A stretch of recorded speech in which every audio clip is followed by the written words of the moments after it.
energy company has posted record profits. It's emerged through an exclusive in The Times that another energy company has been forcing their way into vulnerable people's homes to install prepayment energy meters, which is likely to cost them hundreds of pounds more in their bills. To add insult to injury, they're also charging them to switch them back. It's like an episode of Rogue Traders, isn't it? Slap bang in the middle of a cost of living crisis. We are being taxed to high heaven, our public services are crumbling, and you've got these big multi-billion-pound companies just standing on the throat of the little guy. Has it affected you? GBViews at gbnews.uk. And snatched in broad daylight? The family of missing dog walker Nicola Bulley want answers now in a missing person case that has gripped the nation. And how do you feel about career advice at the same time as getting your dodgy knee checked on? Plans to get over 50s back into work have taken an unusual twist. We could see career advisors stationed in GP practices.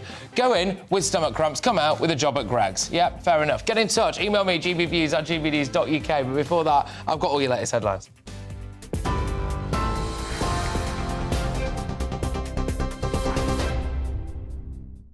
Thank you, Patrick. Good afternoon. It's 1 minute past 3. I'm Rhiannon Jones in the GB newsroom. The Bank of England has raised its base rate from 3.5 to 4%. It's the 10th increase in a row. It also says the UK is set to enter recession this year, but stresses the economic downturn could be shorter and less severe than previously expected.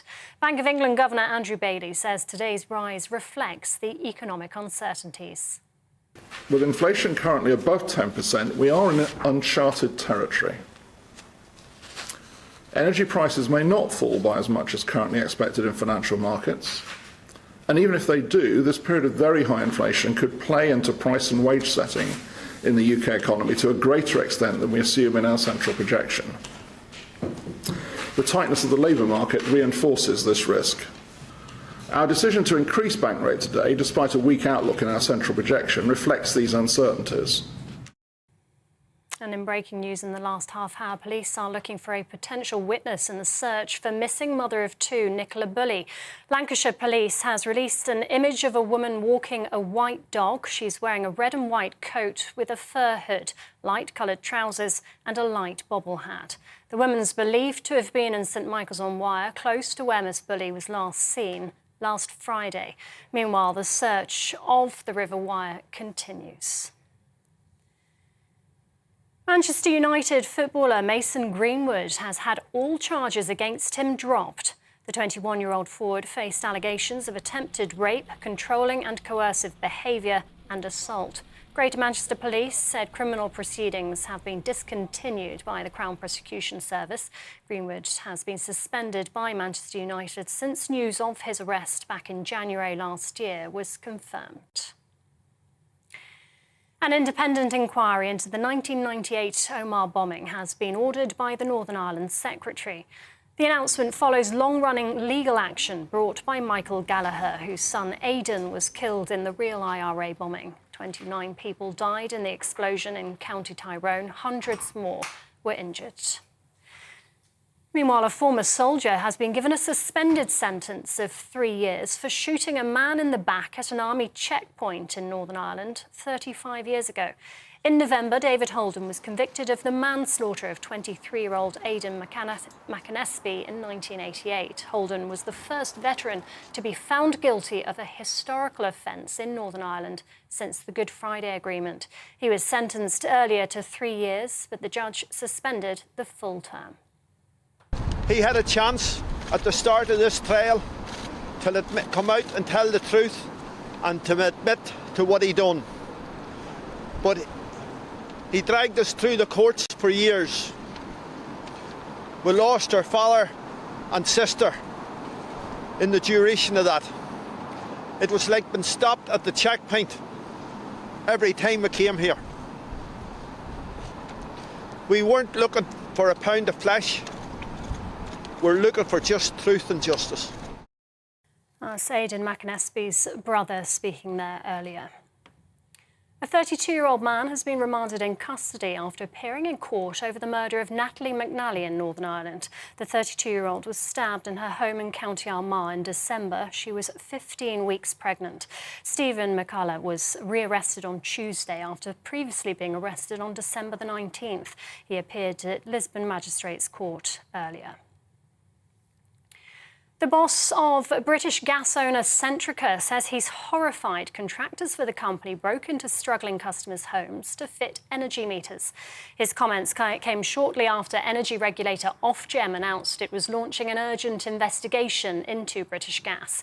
It follows a Times sting in which an undercover journalist accompanied debt collectors who reportedly entered the homes of vulnerable people to force-fit prepayment meters. Shell says its profits have increased by more than 53%, with earnings of more than £68 billion last year. It's the company's highest profit in its 115-year history. The energy giants benefited from soaring oil prices due to Russia's invasion of Ukraine. The Downing Street spokesman said the Prime Minister absolutely understands people's anger over Shell's record profits at a time of soaring household energy bills. Well, that as around 2.3 million households missed an essential payment last month, including mortgages, rent and credit cards.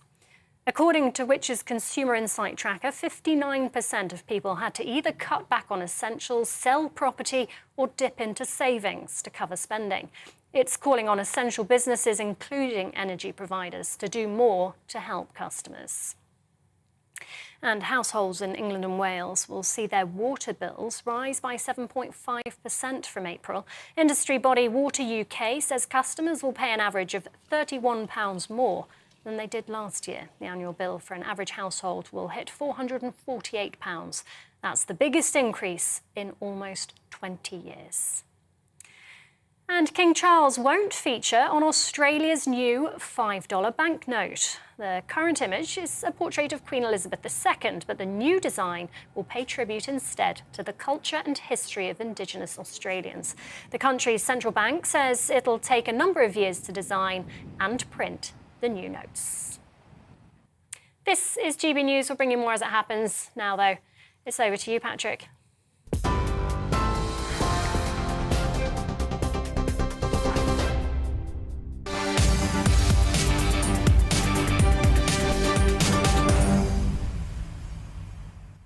Yeah, welcome along, ladies and gentlemen. We're changing the running order a little bit because of that bit of breaking news. We start with the latest in the search for a missing dog walker from Lancashire. And within the last half hour, detectives searching for 45-year-old Nicola Bulley, who vanished on a riverside dog walk, want to speak to a woman in a red coat who was seen in the area. The force said there was nothing to suggest any third-party involvement, adding the woman was sought as a witness and nothing more. For those of you on radio, the potential witness is described as, yes, wearing a red coat, and it's also got a little white trim on it, on the hood, light-coloured trousers and a light bobble hat. It says the parents of Nicola have spoken out on their fear at the thought of never seeing their daughter again as the search reaches now its 7th day. Our reporter, Will Hollis, has the story. Nearly a week on from her disappearance, and there's still no answer as to what happened to Nicola Bulley. Yet her friends are holding on to hope that they can find her. Knowing that her 2 little girls are at home missing mummy, and knowing that mummy is missing is what's driving us forward. We know that knowing Nikki, her family are everything, and we know without a doubt that if she could be at home with them, that's where she'd be. We are just trying to hold on to the hope. The making sense doesn't make sense if you gather us. Again, Nikki is just a lovely human being inside and out, living a normal life, dropping the children off at school, going on a daily walk, things planned, going out the weekend, seeing friends and family. Yeah, you just can't make sense that this is actually happening and here we are. Nicola vanished from St Michael's in Lancashire last Friday. She dropped her kids off at school, then walked her dog Willow, a spaniel, down a familiar route along the River Wyre at around 9:15. It's a popular place and usually busy. That was the last time she was seen. An hour later, her dog was found between the river and a bench. On the seat was her phone, still connected to a conference call. The sudden disappearance remains a mystery. Lancashire Police is keeping an open mind, but says it doesn't think she was attacked and isn't treating the case as criminal. The force and its partners are focusing on the river. The worry is that she's fallen in. Police divers and fire and rescue teams with sniffer dogs search below, while helicopters scan from the sky. Meanwhile, a man described as a key witness is speaking with officers. People living here in St Michael's are trying to make sense of what's happened to Nicola, but that's not all they're doing. They're also trying to help. And the local tennis club is being used as a base so that people can come down and offer their support. They've got maps of different walks along the River Wyre, and every day groups of people are walking those routes trying to find Nicola. Even with the community treading every inch of the river's edge, the puzzle is yet to be solved. At home, Nicola's partner and family are stuck wondering. Her 2 young girls just want their mummy back. Will Hollis, GB News. Well, joining me now live in the studio is former Met Police Detective Peter Blexley. We'll also recognise Peter from, well, the very popular TV series Hunted. Peter, you have a lot of experience when it comes to cases such as this, tragic cases such as this, and her family spoke out earlier with fears that she may have been taken. Your views? Well, they did put that to the police, and the police officer they spoke to said quite clearly they do not think there is third-party involvement. Now, that's quite a bold statement for the police to make. We know so often in cases like this, and many other cases, they kind of, to you and I, seem to be sitting on the fence and are very non-committal. So they would seem to be quite confident here that this is not a crime, and this is the case of a missing person. OK, now, when it comes to the search for the 7 days into it now, what would your instincts be telling you? How would you be going about it at the moment? Well, tomorrow will be significant because it's exactly a week since Nicola went missing. And a lot of people have patterns of life that they repeat every day or sometimes every week. For example, going to the shops. And there are people that you and I might find it difficult to believe do not pay much attention to the news and GB News. And so they could be blissfully unaware that Nicola's gone missing. So tomorrow I would ensure that there was a significant number of officers dotted around, both in vehicles and on foot, all the location, major road junctions nearby, stop the traffic, stop the people that are walking, and saying, were you here this time last week? If you were, did you see anything? I think one of the reasons why this case has gripped the nation, and it has really gripped the nation, is because of how unusual it appears. You've got a lady here, by all accounts, on a conference call, so her phone was live, dog there, repeating, as you said, a pattern of life that she does most days. Couple of kids as well, of course, her husband distraught, partner distraught. It is a rather unusual disappearance. It's an everyday story, isn't it? A loving mother with a loving partner takes the children to school. After she's dropped them off, she walks the dog before carrying on with her working day. A story that will be replicated across the country. But of course, this very, very unusual twist whereby she goes missing. My heart, of course, goes out to the parents, Ernest and Dot, who we've heard from, and her partner. It's a real mystery. Yeah, exactly. As we were hearing at the top of the report there in Will Hollis's package, the breaking line at the minute is that there's this new witness that's being sought. It's the lady in the red coat. I know we've got a picture of her. Hopefully we can bring that up at some point soon. There you go. How vital will it be to speak to this person? How difficult can it be, Peter, in tracking these people down? Yes, well, this woman appears to be wearing a distinct bright red coat, about three-quarter length, possibly with a white hat. And clearly, the police are thinking she may have seen something that is relevant. Again, this could be somebody, like I just alluded to, who's not watched the news and isn't aware of Nicola's disappearance. The police are being, I think, as upfront with us as they can in terms of releasing information and appeals for people to come forward, specific people, because we know in the last couple of days a man said to be about 70 years of age, 6 foot tall, he's been traced, he's been spoken to. So the police are clearly giving us as much as they possibly can, but yes, it just remains a baffling mystery. And a lot of people looking at the pictures and videos who don't know the area, I don't know the area, I'm just looking at what I can see on platforms such as this and thinking, goodness gracious me, well, it doesn't seem like it's not the River Thames, it doesn't seem like it's this huge body of water, but you've got to look into it, actually, and all is not quite as it seems when it comes to what could be mistaken, really, for quite a small river. Yes, if you look at some of the images, the river apparently can be as shallow as 18 inches, and yet in other places, as it flows towards the ocean, it comes out into the sea at Fleetwood, can be 18 feet deep. So that's a significant body of water and will take a lot of searching. Now, look, obviously, every single person out there right now, and indeed the local community, have used the local golf course to try to search for Nicola. We're all hoping for the best, praying for the best. In your experience, we're 7 days into it now. It will be a full week into it tomorrow. realistically, the golden window, you might say, has passed. Your views and concerns on that? As time goes on, I harbour very deep concerns for Nicola's safety and whether she will ever return to her family fit and well. Peter, look, thank you very much for your insight on this. And you did just say, just one more, one of the things that the police will be doing, in your view, and something you did in your day, was because people go about their weekly patterns of life, sometimes you can get really useful tidbits. You were telling me a story, actually, earlier on.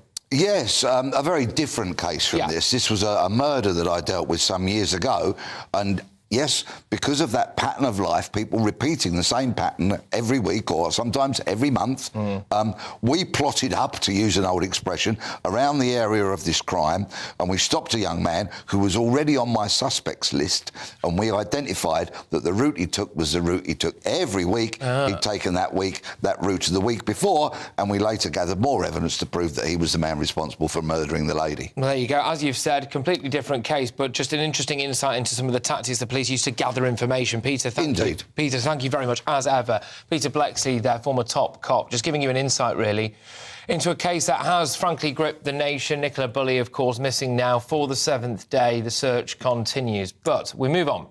And two huge news stories in the world of big energy companies. That's right, we start with an exclusive investigation in the Times today, which shows how British Gas is routinely, I couldn't believe this, by the way, is routinely sending debt collectors to break into vulnerable customers' homes to force pay-as-you-go meters onto families when they fall behind on their bill payments. The Times newspaper planted a reporter, this is fantastic journalism, by the way, planted a reporter in a firm used by the gas company to pursue debts, and the investigation found enforcement agents had been sent to the homes of people with mental health problems, single mothers, and, of course, as ever, elderly customers. It's always the vulnerable who suffer in these situations, isn't it? Here is a clip of the report where one of the debt collectors offered advice to the reporter on assessing vulnerabilities.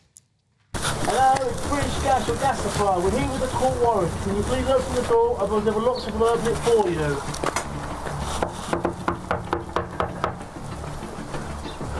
This is the exciting bit. I love this bit. Which bit? This bit. I love this bit. The same agent offered me tips on judging a customer's vulnerability. But if they're just saying, oh, I'm a single mum and I got 3 kids and that's not vulnerability. Right. It is a vulnerability, but I'm a bit old school and a bit hard-nosed. I was in teams sent to enforce warrants for British Gas at homes where customers included a 77-year-old man as well as a young mother aged 25 who had 4 children. Yeah, it's like an episode of Rogue Traders, this, isn't it? And the findings come on the same day that energy giant Shell revealed its profits for the last year hit £32 billion. It's the highest figure in the firm's 115-year history and has prompted protests from the environmental group Greenpeace.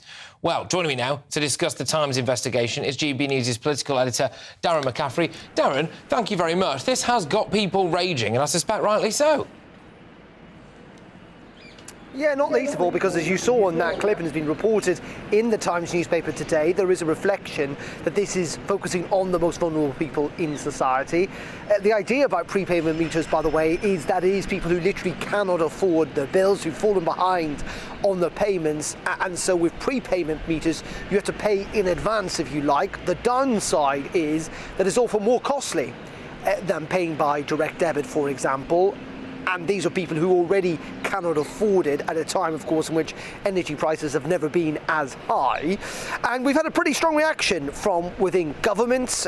Rishi Sunak, spokesperson this afternoon, saying that vulnerable families should not be treated so poorly. The findings suggest that British Gas has failed to use every possible avenue to support those struggling with energy bills, as they rightly deserve and are entitled to, because that's essentially what is stated, is that this should always be a last resort. Clearly, from watching that clip, that is not the case in those instances the Times have found. We know this afternoon the energy minister is meeting with British Gas.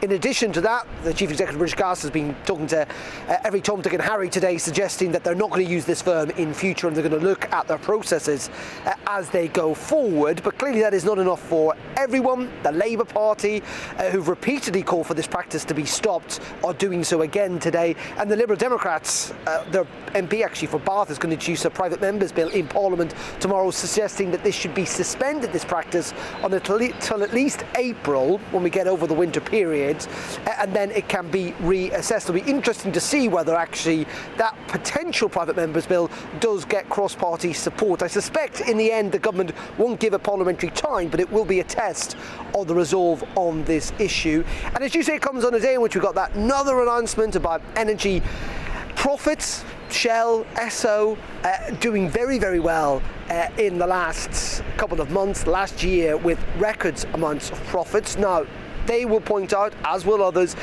that those figures that you talked about, I think £1,000 a second in profits, is largely based on global profits. It's not made, in fact, the vast majority is not made here in the UK. The government would suggest there is a windfall tax in place that does mean it does cream off some of those profits. Clearly, the Labour Party, though, want the government to go further, and they feel that they've got public opinion on their side. Yeah, exactly. Darren, thank you very much. Darren McCaffrey there, GB News' political editor. I find this absolutely, completely and utterly infuriating, what's going on right now. Just the optics alone of people in the middle of a cost of living crisis that we hear so much about on channels like this, with extreme vulnerabilities. I can't help but picture my own grandmother, for example, or people who've got disabilities or single mothers. In fact, one case here was a woman who had a 4-week-old baby. Cost of living crisis, she was going under as a result of it. Someone broke into her home to fit one of these pay-as-you-go meters, and her bills have gone up sevenfold. And then you look at it on the same day that people are recording absolutely box office bumper profits. I was dead against a windfall tax, mainly because I'm not really against wealth creation. I don't want to scare off big companies. But it does appear to be becoming harder and harder to justify, doesn't it? Joining me now are two viewers to the show. Sue Cox is from Felixstowe and Lee Harris in Bristol. Lee, I'm going to start with you. Keep it clean because it's a family show, but what would you say if someone tried to break into your house and change your meter? I'd be outraged, Patrick. I was really shocked when I saw the news. It's not on. Something's gone seriously wrong at British Gas. But, you know, I'm really pleased to hear that they've suspended all the court orders and will be investigating. You know, I do understand there needs to be a process. I was actually listening to one of your experts earlier, and there apparently are people who can afford to pay but simply refuse to pay their bill. There needs to be a way of dealing with that situation so the rest of us don't pick up the tab. I understand that requires a court order and there is a legal process. However, I totally appreciate there are a lot of people that are vulnerable and energy prices have been extortionately high, in fact, record highs. There will be people in real difficulty, and a prepayment meter is not the answer for people in those circumstances. There needs to be some sort of arrangement with the energy companies that allow vulnerable people to keep the heat on. Also, maybe the government could look at extending the price guarantee that ends in April. You know, the good news is that wholesale energy prices are coming down a little bit faster than expected. This means energy prices will hopefully be in the second half of 2023 below the energy price guarantee, which means it won't cost the government a penny to help any households through that scheme. So, Ofgem will be announcing what the latest energy price cap is at the end of the month. Yeah. So hopefully we can know more then, and maybe the government will have more leg room because of the prices coming down to help more vulnerable people. All right, Sue, I'll bring you in now. It's Sue Cox, who is from Felixstowe. Sue, a couple of questions to you, really. How are you getting on with your energy bills at the moment? And how does it make you feel when you see that companies like Shell are posting absolutely whopping great big profits? Well, I'm all for free enterprise, but I do think utilities such as gas, electric and water would benefit greatly from being nationalised. When the prices, set rate would be paid by customers, and when the prices fluctuated up and down, that would be passed on to the customer. And do you think that there are any circumstances, Sue, where it would be justified for someone working on behalf of British Gas to break into somebody's home and fit a new meter? I think it's absolutely abhorrent, it's unethical, and it's like there's some person earning thousands of pounds has had a knee-jerk reaction and thought, what can we do? We'll focus on soft targets, because that's exactly what they've done.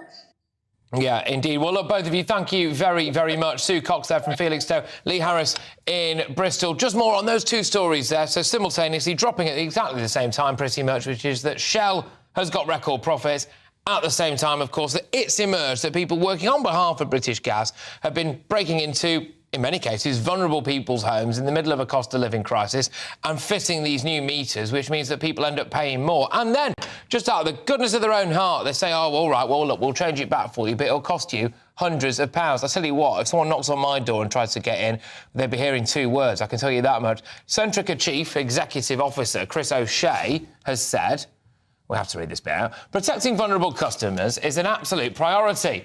And we have clear processes and policies to ensure we manage customer debt carefully and safely. The allegations around our third-party contractor are unacceptable, and we immediately suspended their warrant activity, having recently reviewed our internal processes to support our prepayment customers, as well as creating a new £10 million fund to support those prepayment customers who need help the most. I am extremely disappointed that this has occurred. As a result, on Wednesday morning, we took a further decision to suspend all our prepayment warrant activity, at least until the end of winter. Yes, it is fascinating stuff, of course, and maybe they've now taken the right steps. But the point is, if it wasn't for some fantastic journalism in the Times, none of this would have come to light, and it would still be going on. You're with me, Patrick Christys, on GB News. And coming up, the Bank of England has decided to raise interest rates again. Whoopee. We'll have the latest on what that means for you and your finances. I suspect it won't be good news, but Liam Halligan will be joining us, and he normally manages to put a bit of a positive take on things. It won't all be the usual doom and gloom. I'll be back in a moment.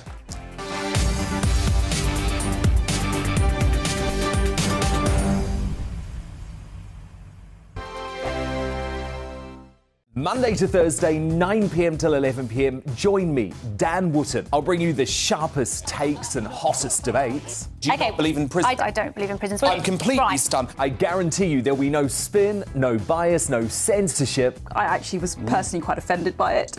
And no reason to go to bed. So I guess they've always been quite woke. That's Dan Wootton tonight on TV, radio and online. Monday to Thursday from 9 p.m. till 11 p.m. on GB News. The People's Channel, Britain's news channel. Hello, I'm Michelle Dewberry, and you can join me every weekday 6 till 7 on Jubes and Kerr. You're an inspiration to us all. Click that bit up. Well, you are. That's my ringtone. My political ambitions are, those days are gone, I can tell you. She's only teasing. Go on. He's probably going to want to lay down now. I'll give him 2 minutes to have one. Let's respectfully disagree. That's what we like on Jubes and Kerr. Come and join us. GB News, the People's Channel. Michelle Dewberry, weekday evenings at 6 o'clock. I'm Andrew Doyle. Join me at 7 o'clock every Sunday night for Free Speech Nation, the show where I tackle the week's biggest stories in politics and current affairs with the help of my 2 comedian panellists and a variety of special guests. Free Speech Nation, Sunday nights from 7 on GB News, the People's Channel, Britain's news channel. I'm Michael Portillo. Join me on GB News on a Sunday morning for topical discussion, debate, arts and culture, and sometimes even ethical dilemmas. I don't always agree with you, Michael. Michael Portillo, Sundays on GB News, the People's Channel, Britain's news channel.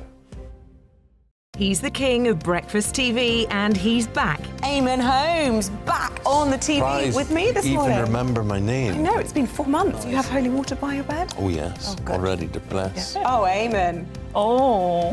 Why do you not believe anything I say? Eamon Holmes back on GB News Breakfast at 6 a.m. This year on GB News, we've got brand new members in the family. Join us. Across the entire United Kingdom, we cover the issues that matter to you. GB News will always stay honest, balanced and fair. We want to hear whatever is on your mind. And we don't talk down to you. The establishment had their chance. Now we're here to represent you. Britain's watching. Come join us on GB News, the People's Channel, Britain's news channel. We are GB News, the People's Channel. And right across the United Kingdom. You can find us on Sky Channel 512. Virgin Media Channel 604. Freesat Channel 216. Freeview Channel 236. And YouView Channel 236. You can also take us with you on DAB Plus Radio. With the GB News app and at the website gbnews.uk. We're absolutely everywhere. Come join us on GB News, the People's Channel, Britain's news channel.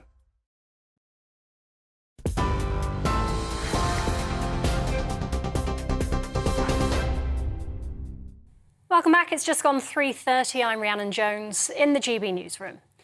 Police are looking for a potential witness in the search for missing mother of two, Nicola Bulley. Lancashire Police has released an image of a woman walking a white dog. She's wearing a red and white coat with a fur hood, light-coloured trousers and a light bobble hat.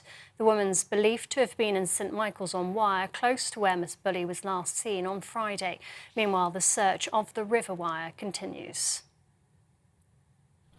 Manchester United footballer Mason Greenwood has had all charges against him dropped. The 21-year-old forward faced allegations of attempted rape, controlling and coercive behaviour and assault. The Crown Prosecution Service says it follows the withdrawal of key witnesses and new material coming to light. The Bank of England has raised its base rate from 3.5% to 4%. It's the 10th increase in a row. It also says the UK is set to enter recession this year, but stresses the economic downturn could be shorter and less severe than previously expected. Bank of England Governor Andrew Bailey says today's rise reflects the economic uncertainties. With inflation currently above 10%, we are in uncharted territory. Energy prices may not fall by as much as currently expected in financial markets. And even if they do, this period of very high inflation could play into price and wage setting in the UK economy to a greater extent than we assume in our central projection. The tightness of the labour market reinforces this risk. Our decision to increase bank rate today, despite a weak outlook in our central projection, reflects these uncertainties. And an independent inquiry into the 1998 Omagh bombing has been ordered by the Northern Ireland Secretary. The announcement follows long-running legal action brought by Michael Gallagher, whose son Aidan was killed in the real IRA bombing. 29 people died in the explosion in County Tyrone. Hundreds more were injured. TV, online and DAB+ radio, this is GB News. Now it's over to Patrick.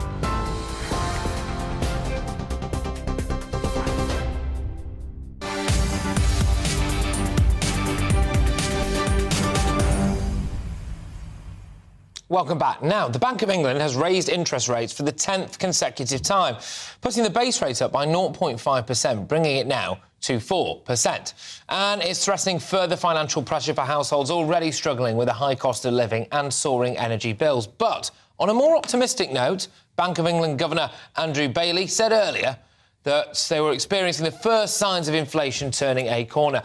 Well, just back from the Bank of England is our business and economics editor. It's Liam Halligan with On the Money. Right, Liam, what you got for us? So, as you say, interest rates up 50 basis points, as we say, 0.5 percentage points from 3.5 to 4. It's a 14-year high. This may actually be the last interest rate rise. I'm not saying it will be, no one knows, but there are some people who now think that rates have peaked, not least because Andrew Bailey there did say that rates have turned a corner. The Bank of England was also a bit less gloomy, not much than it was before. It was previously predicting a economic slowdown lasting almost 2 years. Blimey, it's now predicting a slowdown that's shallower and lasts just a year. I still think they're over-egging the doom and gloom, I have to say. OK. Well, give it on that then. Yes, good. Give us some reasons to be optimistic, because we're the best one in the world, and I'm sorry, viewers and listeners out there, we do have to hold a mirror up to whatever the key news of the day is. And let's be honest, the top news of the day was about a missing dog walker, and then we've also got on top, which is a horrific story, but one we have to and indeed want to cover. And then, of course, we've got then British Gas employing people to essentially break into people's houses, all of this stuff, and then now some. Well, interest rates going up, but you're saying it's not all doom and gloom. Can you cheer us up a little bit? Yeah, I'm saying that if this isn't the peak of interest rates, then they've only got a little bit further up to go up to, say, 4.25. Look, this 50 basis point rate rise today is going to put about 40 quid on the monthly payment on a variable rate mortgage of average size. That's proper money for most households, right? You'll feel that. But it may be that inflation will start coming down from the middle of this year, in fact, quite quickly, and quite quickly is the phrase that the Bank of England used. That's why Andrew Bailey talked about inflation turning a corner. And once you get inflation coming down, that might help the government when it's trying to negotiate with trade unions, because it can say there won't be so many price rises in the future, so you can live with a smaller wage increase. But once inflation starts coming down, Patrick, just as the economy went into a bit of a cul-de-sac in the aftermath of the war in Ukraine, things can start compounding and start going a lot better. People start investing. There's a bit more money in people's pockets. Retail sales start rising again. You get those, what we call animal spirits that get the economy moving. I don't have a downer on the British economy. I know a lot of people do, but I think we're full of really good entrepreneurs. I think there is a sense out there that we've got to get ourselves out of this funk, if you like, and start moving forward. And, you know, Andrew Bailey, he's not exactly box office, is he? He's quite a dour person. But for him to use a phrase like inflation may now have turned a corner is the kind of thing that investors can latch onto and think, hang about, something's happening here. Yeah, indeed. Liam, thank you very, very much. As ever, cutting through the noise, as you so often do. Liam Halligan there, our economics and business editor. Now, the Deputy Prime Minister, Dominic Raab, is under investigation for his alleged bullying of civil servant staffers. At least 24 civil servants have made complaints about his conduct, with some critics alleging that the claims may be politically motivated. Number 10 has repeatedly said that the Prime Minister was not aware of formal complaints when appointing Raab to his cabinet. With me now is Mike Clancy, General Secretary of Prospect Trade Union. Thank you very much, Mike. Great to have you on the show. Is it fair to say, as some people are, that the civil service, frankly, has been quite obstructive, not fit for purpose, and Dominic Raab was just trying to whip him into shape? Well, that might be the positioning of it now, because it's becoming rapidly clear that there's something to answer here. There are just too many allegations, all with a central core, suggesting behaviour which is inconsistent with ministerial office. And now the briefing starts to suggest that it's really about obstructive civil servants, or even worse, that there's some sort of political motivation. This is all a smokescreen. Unfortunately, this is further evidence, something that my union and others have been talking about for some time now, that ministers and parliamentarians are simply not setting the standards they should do in the workplace. Some people would say that the evidence of political motivation behind these is pretty clear. 100,000 civil servants whipped up into a striking frenzy yesterday, and a lot of the striking workers from right across different sectors, by the way, are quite hardline left-wingers, which Dominic Raab is not. So you can see the logic behind people thinking now that this is politically motivated. They can smell blood and they want rid of him. I can't see the logic of what the two events you've brought together there. My own union will be now balancing civil servants. It's the first time we've been in that position for over a decade, and that's because of the cost of living crisis. The fact that the civil service is in the back of the pay queue, even in the public services, receiving only 3% last year when inflation was raging at 11%. And that's what drives that. It's nothing to do with bringing a government down. Again, this is a confection to avoid scrutiny. And whatever Mr. Raab may take a view of the strike action, this is about his behaviours, and it's about the standards of ministerial office. I do understand that. This has been going around for some time now. Well, it has. And I'm just going to counter that, because you've said, and I completely understand it, that there's a pattern here. There's a pattern of 24 or so people all saying very similar things about Mr. Raab, and presumably no smoke without fire there is the revelation. But there is also a pattern of government ministers and MPs saying that the civil service is not fit for purpose and that they are being very obstructive when it comes to government policy. And so, by your logic, realistically, maybe the civil service is a little bit at fault. Well, you have certain government ex-ministers, there's a lot of ex-ministers around these days, as you're well aware. So you have ex-ministers talking this way. Jacob Rees-Mogg has been marked for that. But of course, he was part of that narrative which really contributed to some of the challenges the civil service had when he was denigrating civil servants generally. Look, this is about Dominic Raab's behaviours. It's not about the wider issue. Just on that, what is bullying? Bullying is a misuse of a power dynamic at work, and that can come in many shapes and sizes. And when you're in high office, when you're a minister of the Crown, then you need to reflect on your standards and your behaviours, and that how you conduct yourself can have a detrimental effect on those around you. There's no problem with setting high standards. There's no problem with being demanding. But all of us know in leadership positions that there's a way of going about this so that you ensure that those who work for you are not intimidated, but rather you're setting the right standards and you are helping them develop. The reality is this is a workplace. And this is a workplace in which any other workplace up and down the country, somebody facing this pattern of behaviour would face suspension. Now, this is the thing, isn't it, though? Because is it like any other workplace? Let's be honest with you, newsrooms sometimes can be pretty fractious places, OK? But that is part of the job. And sometimes an editor might speak to you very bluntly, especially if breaking news is going on. There's plenty of times in my career I've just had to suck it up, OK? And operating at the very thick end of politics, when you've got an elected official there who's got people banging on his door saying we've got all of these different crises, we need to get it sorted. Realistically, have you never shouted at someone in the office?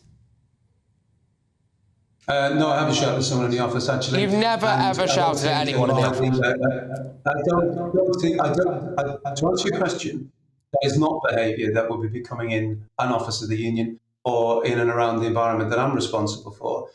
Clearly, we have firm conversations, we have performance, we have to deliver for members.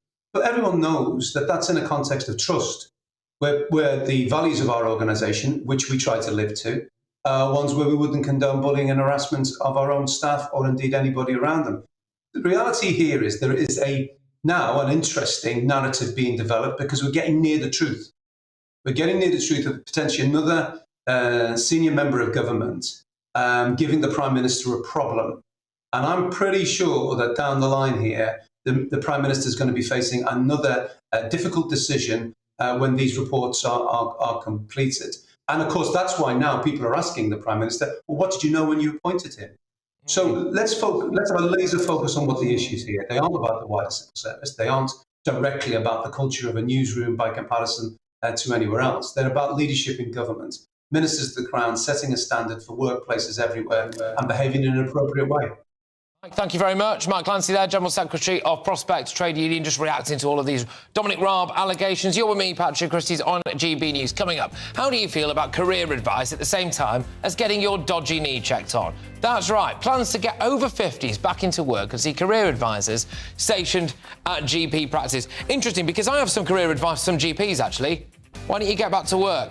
You go in with stomach cramps and you could come out with a job at Greggs. That's under these new plans. I'll be back in a tick.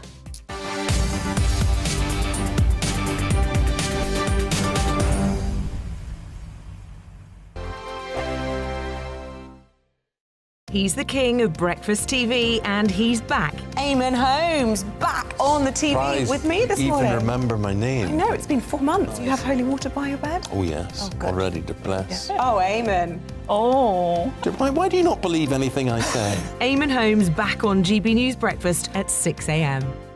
Every weekend, it's Mark Dolan Tonight. Bigger and better, starting at 8 p.m. Friday and Saturday. Can't be too safe. Bring it on. Has there ever been a more innuendo feature? And Sundays, we're on at 9. It's ridiculous. Just get on with it. Maybe you should get a proper job. Only on GB News, the People's Channel, Britain's news channel. I'm Michael Portillo. Join me on GB News on a Sunday morning for topical discussion, debate, arts and culture, and sometimes even ethical dilemmas. I don't always agree with you, Michael. Michael Portillo, Sundays on GB News, the People's Channel, Britain's news channel. Hello, I'm Michelle Dewberry, and you can join me every weekday 6 till 7 on Jubes and Kerr. You're an inspiration to us all. Click that bit up. Well, you are. That's my ringtone. My political ambitions those days are gone, I can tell you. She's only teasing. Go on. He's probably going to want to lay down now. I'll give him 2 minutes to have one. Let's respectfully disagree. That's what we like on Jubes and Kerr. Come and join us. GB News, the People's Channel. Michelle Dewberry, weekday evenings at 6 o'clock. Monday to Thursday on GB News, it's Bev Turner Today from 10 a.m. We're going to be here for you, our GB News family, to keep you up to date, but also make you smile. The guy went from puberty to adultery. And I can't wait to bring a few of my own opinions. I have no time for cultural totalitarianism. We'll engage in passionate, but always polite debate, with your thoughts and opinions at the centre of it all. Only on GB News, the People's Channel, Britain's news channel.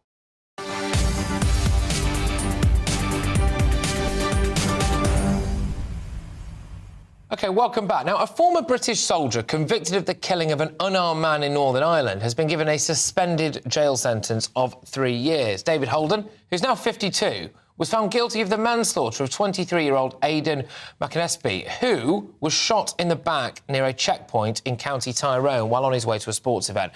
Let's get some more detail on this now, some much-needed more detail, I think, with our Northern Ireland reporter, Dougie Beattie, who is in Belfast. We hear a lot, Dougie, don't we, about historic prosecutions. Just run us through this one.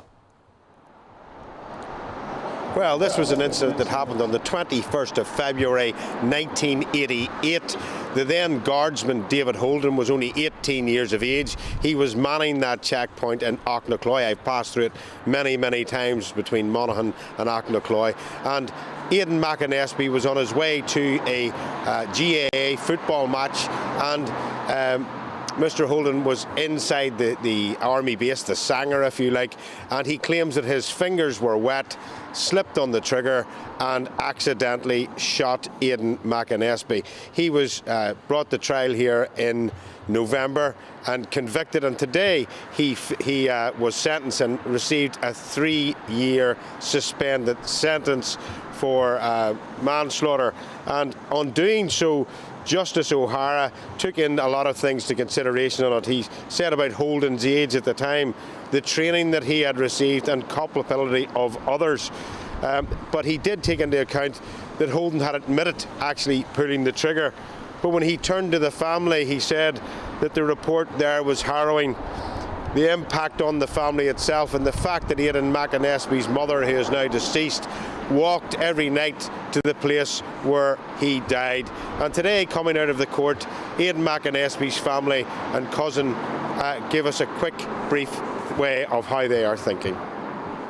David Holden has had ample opportunities in the court case to give an honest version of events that happened on that day. He didn't take that opportunity.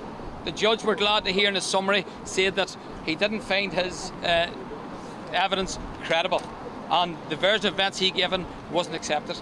We're delighted with that. That is something that we've pursued over the last number of years. Obviously, we're still extremely sad. We miss Aidan every day that he's not here, but that has given some solace to the family. And this, of course, all comes on the back of this legacy bill that is making its way from the House of through the House of Lords at this moment in time. That's a bill that's been brought in by the British government to try and put an end to these troubles-related trials. And of course, what really happened here was in 2014, a trial about the Hyde Park bombings. There was new evidence came to light, and the man that was deemed to be in possession of that DNA was brought to court, and he produced a letter of comfort. These letters were given to IRA members during the 1998 agreement here in order to bring peace to Northern Ireland by Tony Blair, which meant that basically they had an amnesty, and the British soldiers and servicemen here have none, and they're trying now to bring that to an end. Dougie, thank you very, very much. And that is a vitally important point, that last one there, that two wrongs don't make a right, of course. But the fact is that there are people who were signed-up members of the IRA who have gone about committing absolute, complete and utter atrocities, who are able to walk around free from fear of conviction. Now, this particular individual, OK, all right, David Holden there, given a suspended sentence for shooting an unarmed man back in 1988. But then you look at some other cases, like Dennis Hutchins, who died awaiting his third trial. He died alone in a hospital in Belfast, and he was never allowed his family around him and all of this stuff. When he'd been found not guilty twice, it does seem to be a little bit weird, doesn't it? But moving on from all of that now, Rishi Sunak has made it. He's made it, people. He's made it, ladies and gentlemen. It's his 100th day as Prime Minister, which may not seem like cause for celebration, but bear in mind, of course, that Liz Truss made it look like an impressive milestone as she bowed out just 44 days into the job, outlasted by a lettuce. Sunak's political rivals say his premiership was being clouded by a festering swamp of Tory sleaze scandals as he's faced pressure to show leadership and tackle misconduct. Let's get some more detail now on Sunak's tenure so far. Well, GBNews' political reporter, Olivia Utley. Olivia, the century's up, he's turned up. Rishi's turned up. Yes, it's a bit of a mixed bag on Rishi's 100th day in office. I don't think there's huge cause for celebration from his allies. There are essentially a few areas where he's promised that he's going to improve and the areas that he's going to be judged by. One of them is the economy, where he said he's going to halve inflation. Well, the good news is that inflation is slowly beginning to creep down. Looks like it's going to creep further down soon. Interest rates, although they did go up today, are expected to start falling in the next year. The bad news is that house prices are still falling, so you could see lots of people coming off their fixed-rate mortgages and going into negative equity. That's the sort of thing that has cut through, as they say, beyond Westminster. People will feel that happening and won't like it. Then on the small boats, I mean, this is the issue which he's really, really going to be judged by. And although Starmer doesn't really have much of a plan at all beyond working with the French and tackling the problem upstream, as he says, his plan is more popular with the public than Rishi Sunak's plan. That is potentially because we've seen very, very little people detail. are just fed up, isn't it? That's what it is. It's just like now, every single time someone in the Conservative Party opens their mouth and tells us they're going to do something about what's going on in the Channel and migrant hotels and people being put at risk left, right and centre and all of that jazz, everyone just hears, well, nothing, really. Just hot air, just a dull white noise drone. With Keir Starmer, the reality of the situation is he's probably going to do absolutely naff all about it as well, but people just want somebody else to do naff all about it now. Well, yes. I mean, the one substantive thing that Rishi Sunak has done on small boats is to get this deal agreed with the Albanians, who are making up a very large proportion. What could go wrong there? Over. And the deal ostensibly is supposed to mean that anyone who claims to be a victim of modern slavery from Albania is sent back without having to go through the process, which takes, on average, 400 days and is massively clogging up the system. So that, on the face of it, is quite a big win. But that's the only detail that we've seen in Rishi Sunak's plan to stop the boats, which, as I say, he has made a real... His Home Secretary has said that if he doesn't get a grip of this, they're going to lose the next election. And we really haven't seen enough detail. There are people who believe, and his supporters in the party feel that, on the bright side, he has steadied the economy. And, of course, after that disastrous mini-budget, the economy was in a state. It has been settled. We heard today from the Governor of the Bank of England that the recession, which has already been predicted, is going to be shallower than originally expected. But even on the economy, you've got plenty of Conservative backbenchers who are fed up with his high tax approach, who just don't believe it's a real Tory approach. And I've heard there's plenty of plotting going on behind the scenes, including with Liz Truss. Yes, well, actually, very quickly, is it Truss Mark II, do you think? Is she going to be back or not? Well... She's had a break, she's gathered her thoughts. It's being discussed that she's planning some sort of intervention, basically pointing out that Sunak's policies aren't working. They're not speeding up the improvement of the economy fast enough. And she will basically argue that her interventions were right. They were just done too quickly. So it's probably not a Truss Mark II. I don't think we can expect to see her on frontline politics anytime soon. But the ideas she espoused are certainly growing in popularity again on the backbenches. Yes, well, they are, aren't they? Which is remarkable, because there were quite a few people at the time who were saying, look, if you just forgive the fact that her and Kwasi Kwarteng essentially explained everything catastrophically badly and they allowed the optics of this to be snatched by Labour, if you look at what's really going on, then this realistically is a better plan for the country than Jeremy Hunt boring the backside off the nation. But thank you very, very much, Olivia Rutley. I'm making us all poorer in the process. Cheers, Jessa. Anyway, go and see your doctor and also get some career advice while you're there. Ministers are reportedly considering, and I am not making this up, I promise you, I'm not making this up, placing job coaches at GP surgeries to help the over 50s back into employment. It's part of Rishi Sunak's efforts to try and slash the tally of 9 million people who are neither in work nor looking for a job. A surge in early retirement amongst the over 50s is believed to be a partial cause for the UK's recent sluggish economic performance, and it's hoped a link between healthcare and job provision could help reverse this trend. But is it a good idea to place job agencies at local GP surgeries to help the great unretirement? With me now is Stephen Evans, Chief Executive of the Learning and Work Institute. Stephen, thank you very much. Rather a lot to get stuck into here. If you are unwell and in a GP surgery, why do people think that would be a good, fertile ground to try to recruit people to get them back into it? Oh, well, you know, my knees are absolutely knackered, I can't walk. Well, you could do a job sitting down. Yes, well, it's definitely not going to be the right answer for everyone. You're absolutely right. But there is a big challenge here that there's 300,000 older people who've left the workforce. 2/3 of them say they're interested in coming back, but they don't always know where to get that help and support. So for those who are interested and are well enough and can do some work, it's not a bad idea to say, well, here's where you'd go to get that help. The problem, isn't it? You've just said if they're well enough and you're rounding people up in a place where sick people go to get better. Yeah, I mean, this isn't... we're waiting for the actual full plan later this month. And if this is the only thing in there, then I think we're in a bit of trouble. And you'll do well to get a GP's appointment at the moment, won't you?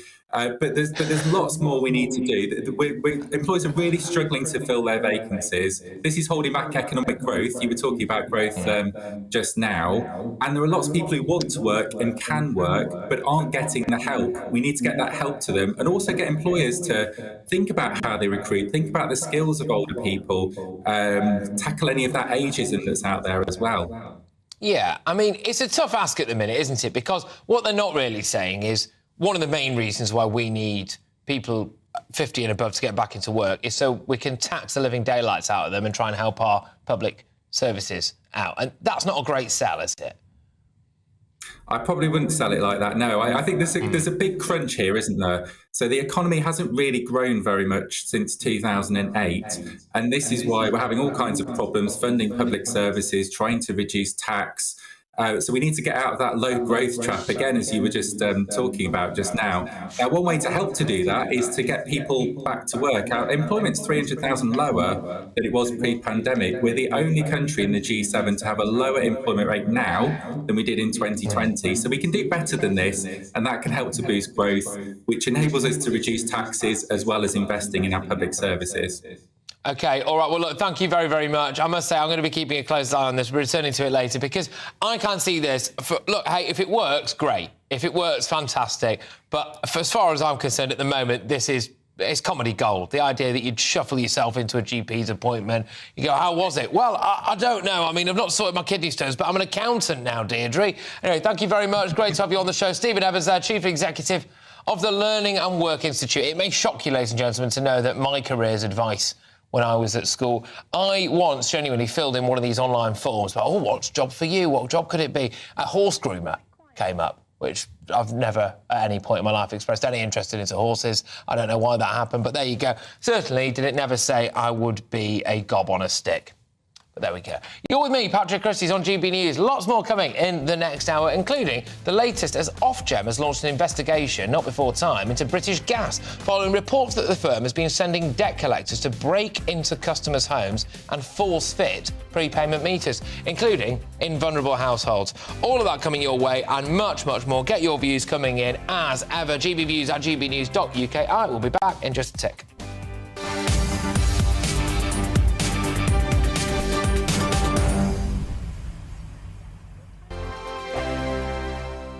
I'm Simon Evans. Join me on GB News for Headliners at 11 p.m. What's the scoop? I'll be joined by two of the country's top comedians. That's right. As we take a look at tomorrow's newspapers tonight. We're going to get into trouble. If it's a big story, we'll be covering it. Spill some tea on him. There we go. But we'll also have some fun. I wouldn't stick up a bank. My father didn't love me. So anyway... Headliners every night from 11 on GB News, the People's Channel, Britain's news channel. Join me, Patrick Christys, Monday to Friday, 3 till 6. We tackle the day's news agenda like you've never seen before. It's high tempo, high octane, the most controversial topics and the best guests. You will not be able to take your eyes and ears off it. I'm not afraid to ask the questions that you really want answered. 3 till 6 p.m, Monday to Friday on GB News, the People's Channel, Britain's news channel. Hi, Andrew Pierce here. Join me every Friday lunchtime for a proper no-nonsense debrief of the week's events. With special guests in the studio and the GB News team on the ground, I'll be getting you up to date with news, some intelligent discussion and my own sharp take. The weekend starts here with me every Friday lunchtime on GB News, the People's Channel, Britain's news channel. I'm Andrew Doyle. Join me at 7 o'clock every Sunday night for Free Speech Nation, the show where I tackle the week's biggest stories in politics and current affairs with the help of my two comedian panellists and a variety of special guests. Free Speech Nation, Sunday nights from 7 on GB News, the People's Channel, Britain's news channel. We are GB News, the People's Channel. And right across the United Kingdom. You can find us on Sky Channel 512, Virgin Media Channel 604, Freesat Channel 216, Freeview channel 236. And YouView channel 236. You can also take us with you on DAB Plus radio. With the GB News app and at the website gbnews.uk. We're absolutely everywhere. Come join us on GB News, the People's Channel, Britain's news channel.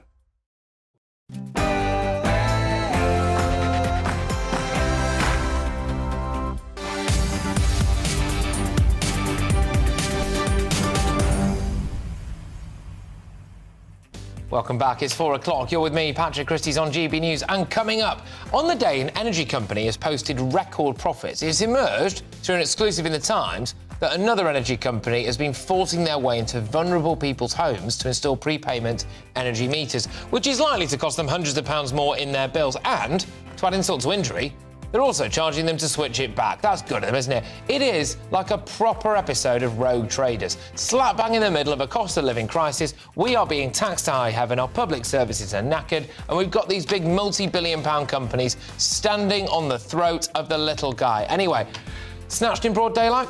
The family of missing dog walker Nicola Bulley, they want answers now in a missing person case that has gripped the nation. We've got some breaking news on that for you as well. And how do you feel about getting career advice at the same time as getting your dodgy knee checked on? Plans to get over 50s back into work could see career advisors stationed at GP's practices. You go in with stomach cramps, you come out with a job as a, I don't know, solicitor, horse groomer, working at Greggs, Subway, whatever. Get in touch. Email me, gbviews@gbnews.uk. Loads coming your way. Also, it has kicked off in the inbox about the Dominic Raab bullying investigation. I'll talk about that shortly as well. gbviews@gbnews.uk. Now, though, here's your headlines.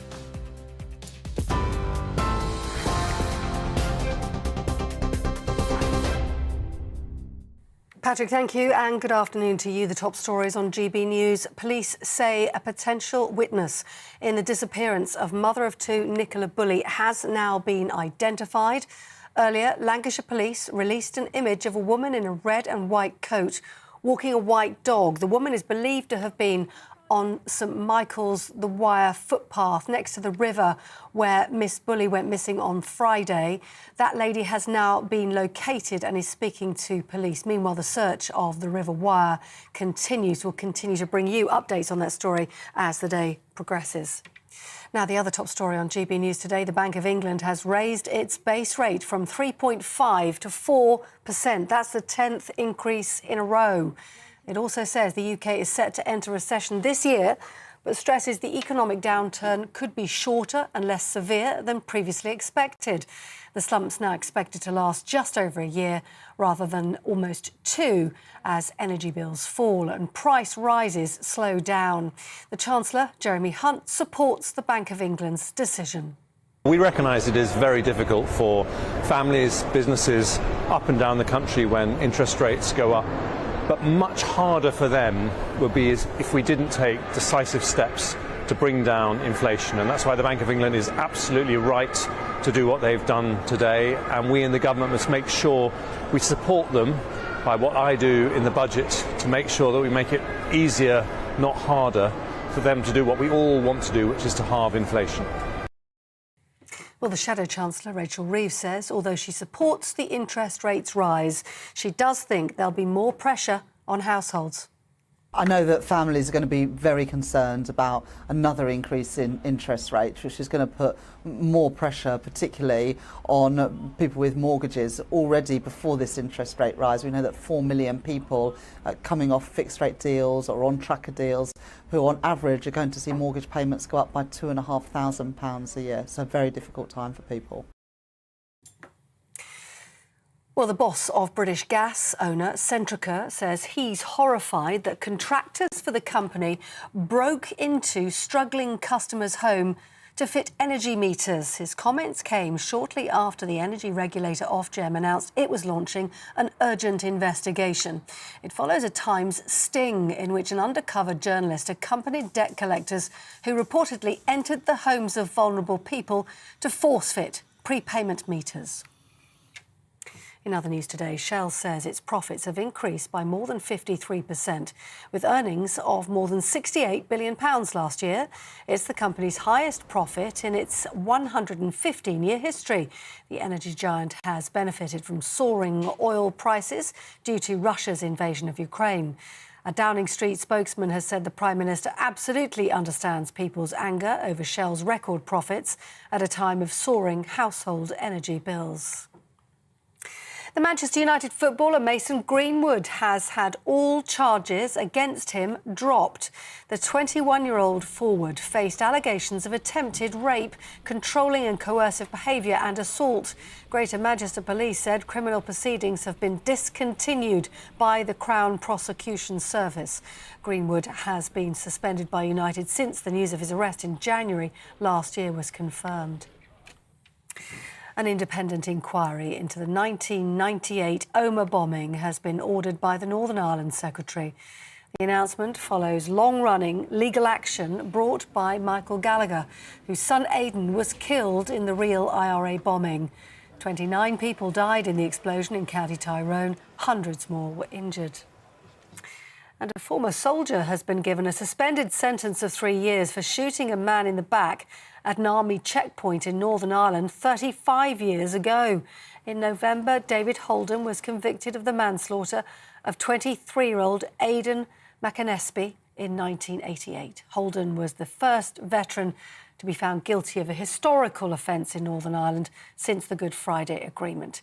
He was sentenced earlier to 3 years, but the judge suspended the full term. Aidan's brother Sean spoke outside Belfast Crown Court earlier. He had a chance at the start of this trial to come out and tell the truth and to admit to what he done. But he dragged us through the courts for years. We lost our father and sister in the duration of that. It was like being stopped at the checkpoint every time we came here. We weren't looking for a pound of flesh. We're looking for just truth and justice. And lastly, a 32-year-old man has been remanded in custody after appearing in court over the murder of Natalie McNally in Northern Ireland. The 32-year-old was stabbed in her home in County Omagh in December. She was 15 weeks pregnant. Stephen McCullough was rearrested on Tuesday after being previously arrested on December the 19th. That's it from GB News for now. More news as it happens. Back now to Patrick.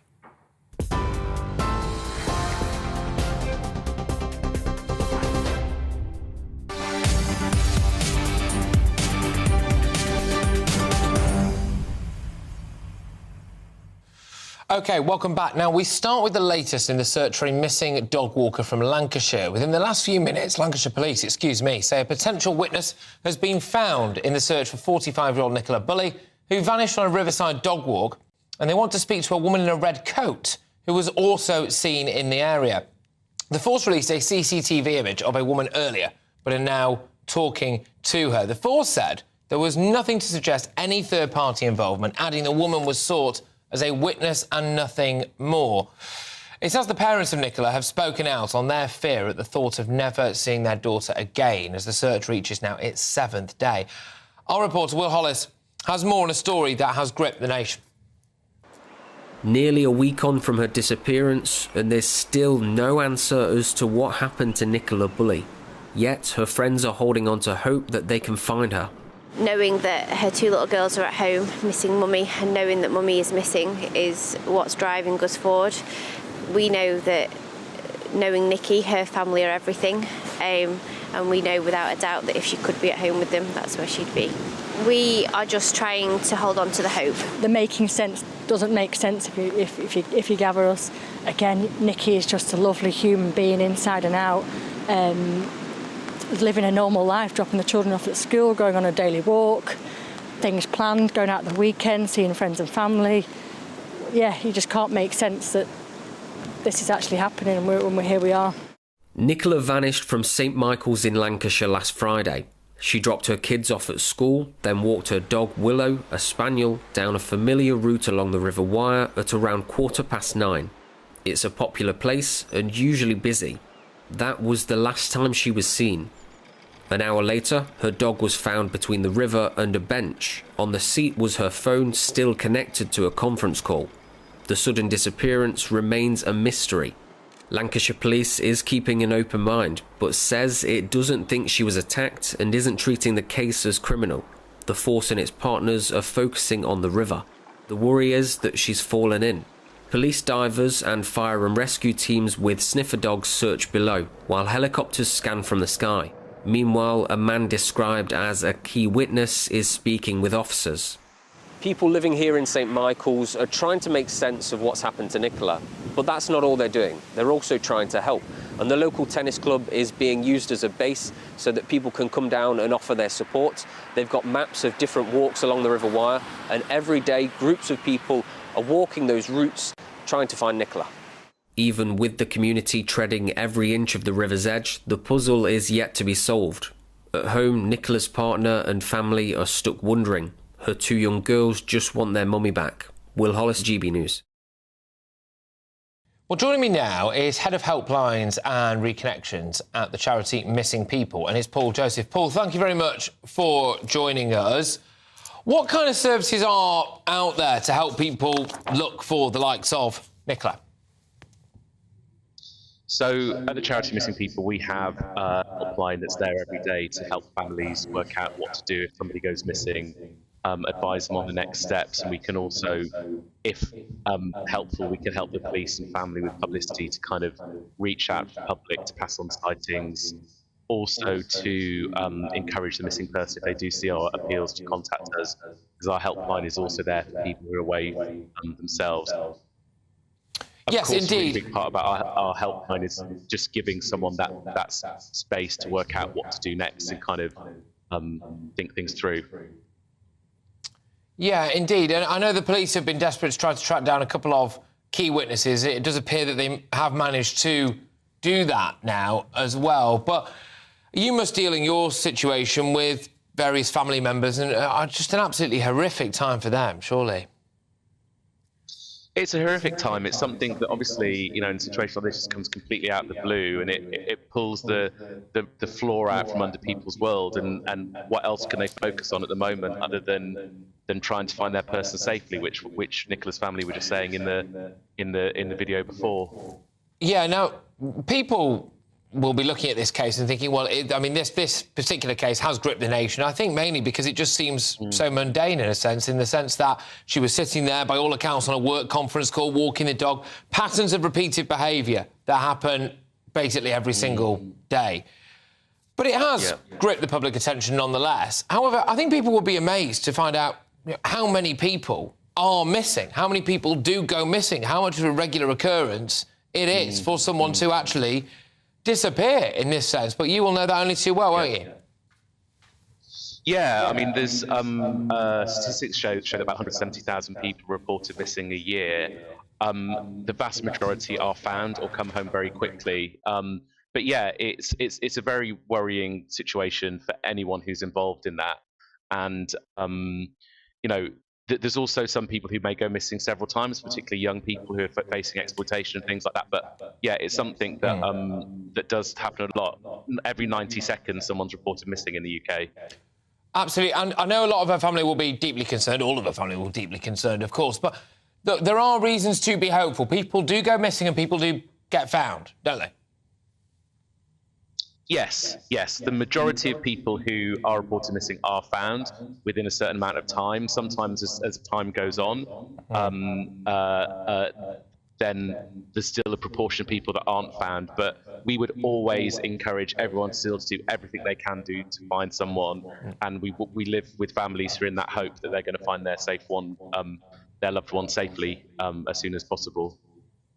Absolutely. Paul, thank you very, very much. Paul Joseph there, who is the head of Helplines and Reconnections at the charity Missing People, just reacting to that case of Nicola Bulley, a case that is gripping the nation at the moment. And, of course, we do wish Nicola and, indeed, her family all the best. Well, the next story this afternoon has caused you to flood my inbox today. This is the fact that Ofgem has now launched an investigation into British Gas following reports that the firm has been sending debt collectors to break into customers' homes to force-fit prepayment meters, including to vulnerable households. So an exclusive investigation in The Times today found that enforcement agents had been sent to the homes of people with mental health problems, single mothers and elderly customers. Here is a little clip of the report where one of the debt collectors offered advice to the reporter on assessing vulnerabilities.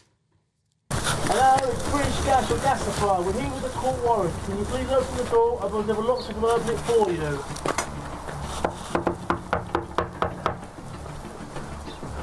This is the exciting bit. I love this bit. Which bit? This bit. I love this bit.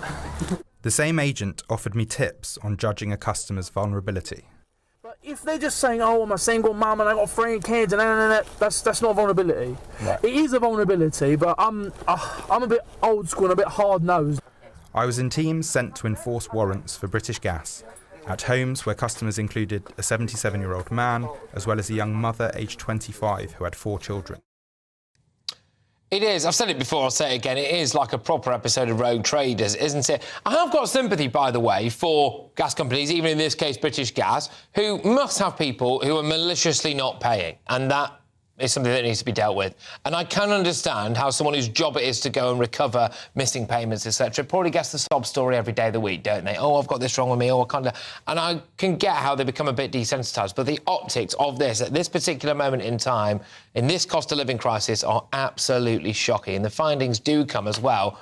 This will get you going. On the same day that energy giant Shell revealed that its profits for last year hit 32 billion. I don't even know how many zeros that is. It's the highest figure in the firm's 115-year history. It's prompted protests from the environmental group Greenpeace. Yeah, all right, well, I don't really care what Greenpeace think, to be fair. But joining me now to discuss the Times investigation is GBNews' political editor, Darren McCaffrey.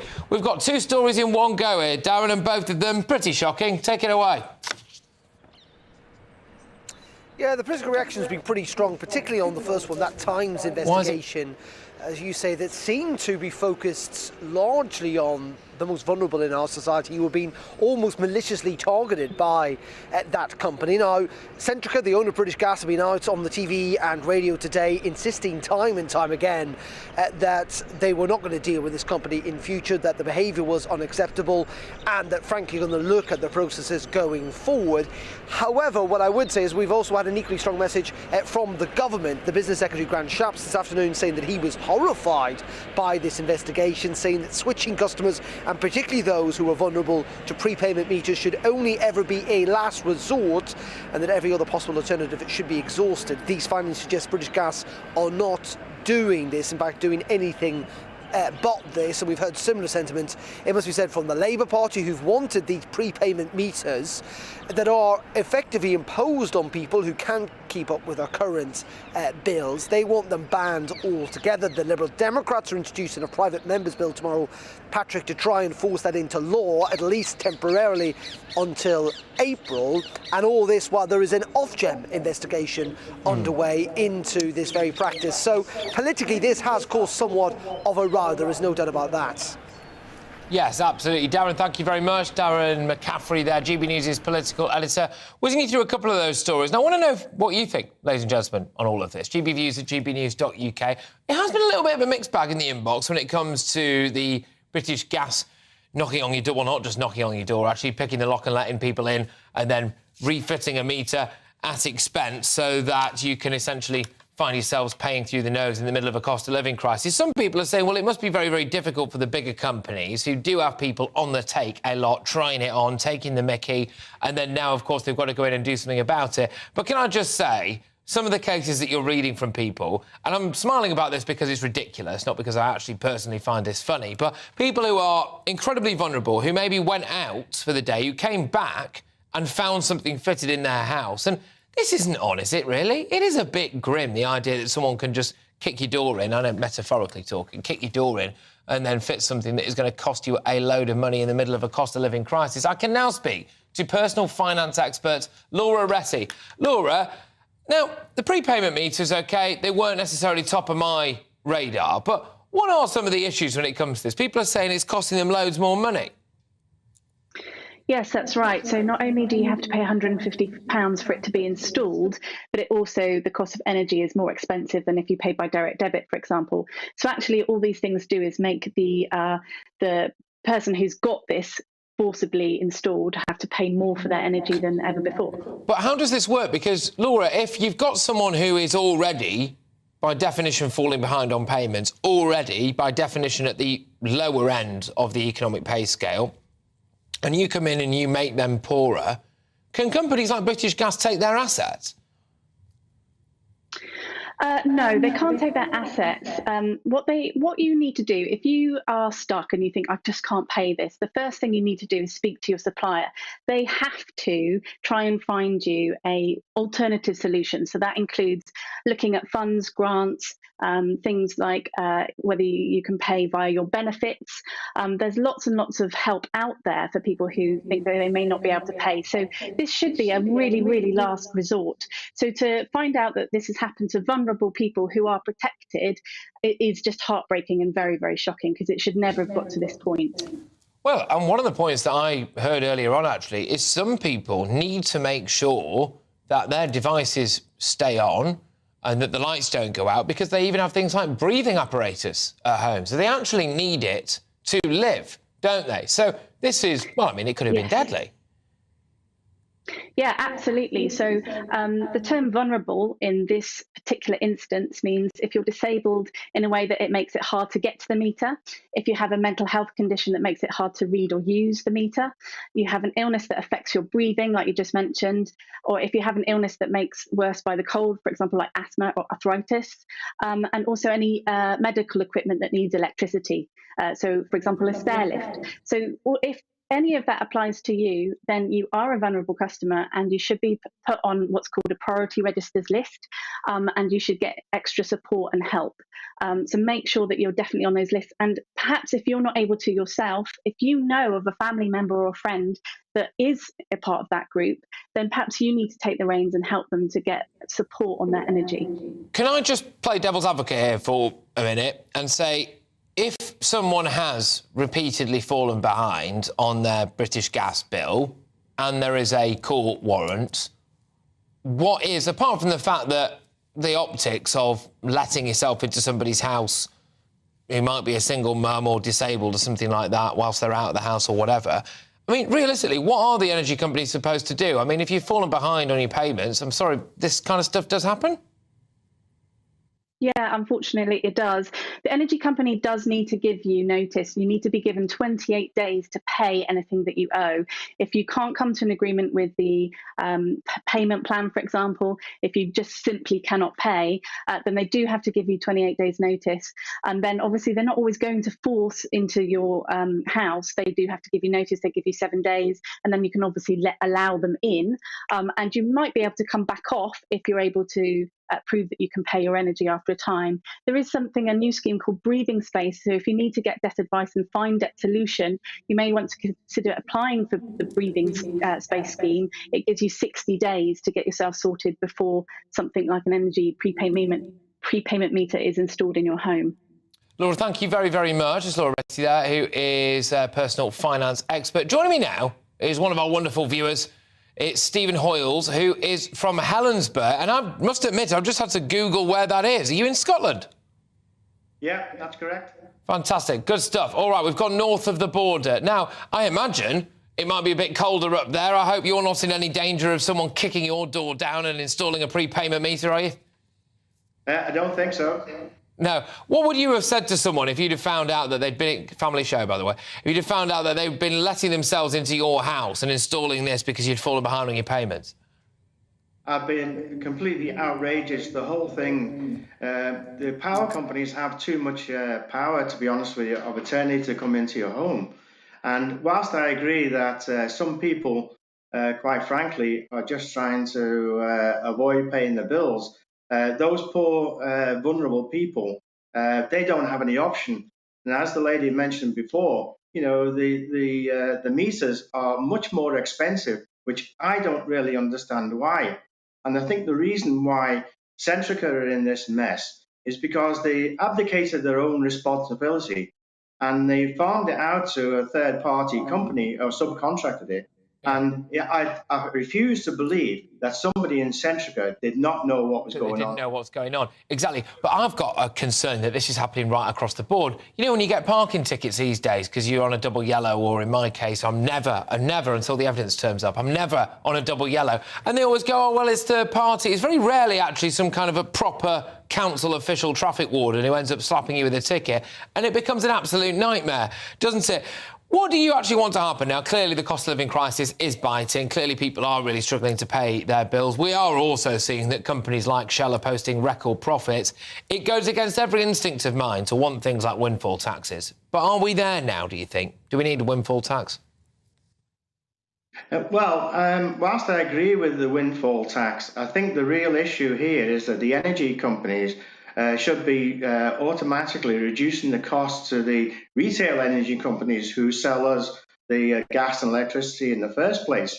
And, you can only go so far with windfall taxes.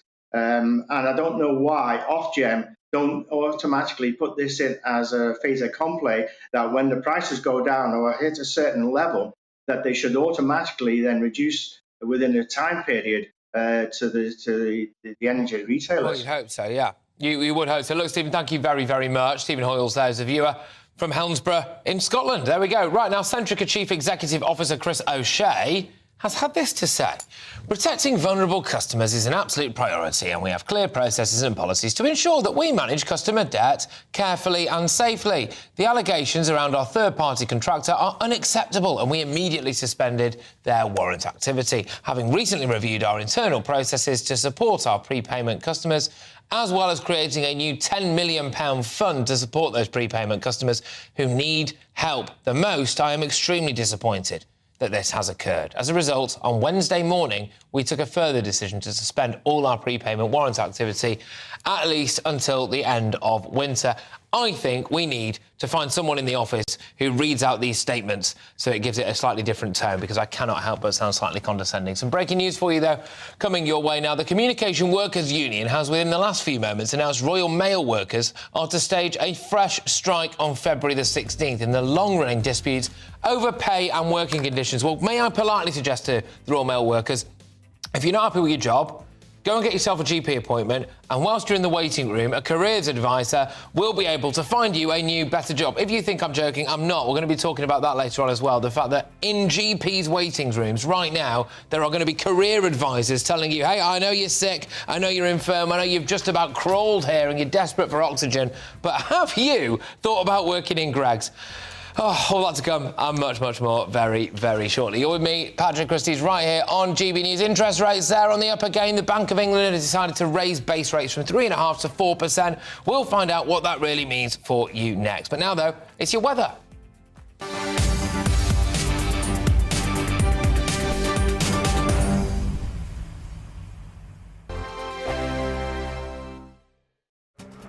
This year on GB News, we've got brand new members in the family. Join us. Across the entire United Kingdom, we cover the issues that matter to you. GB News will always stay honest, balanced and fair. We want to hear whatever is on your mind. And we don't talk down to you. The establishment had their chance. Now we're here to represent you. Britain's watching. Come join us on GB News, the People's Channel. Britain's news channel. Join me, Nana Akue, Saturday and Sunday afternoons on GB News. Expect fiery debate and passionate discussion as me and my panel tackle some of the biggest topics hitting the headlines.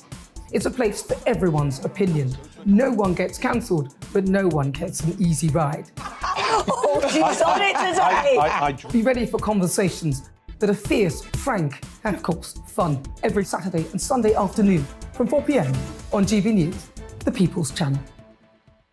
We are GB News, right across the nation. You can get us on television, on radio, on digital. We're absolutely everywhere. Amazing! You see, amazing! You remind me of me in the European Parliament. But here's the most important bit. We are not part of the mainstream establishment. We think and speak just like you do. We are the People's Channel. Magnificent. That's really, really thoughtful. Come and join us on GB News, the People's News Channel.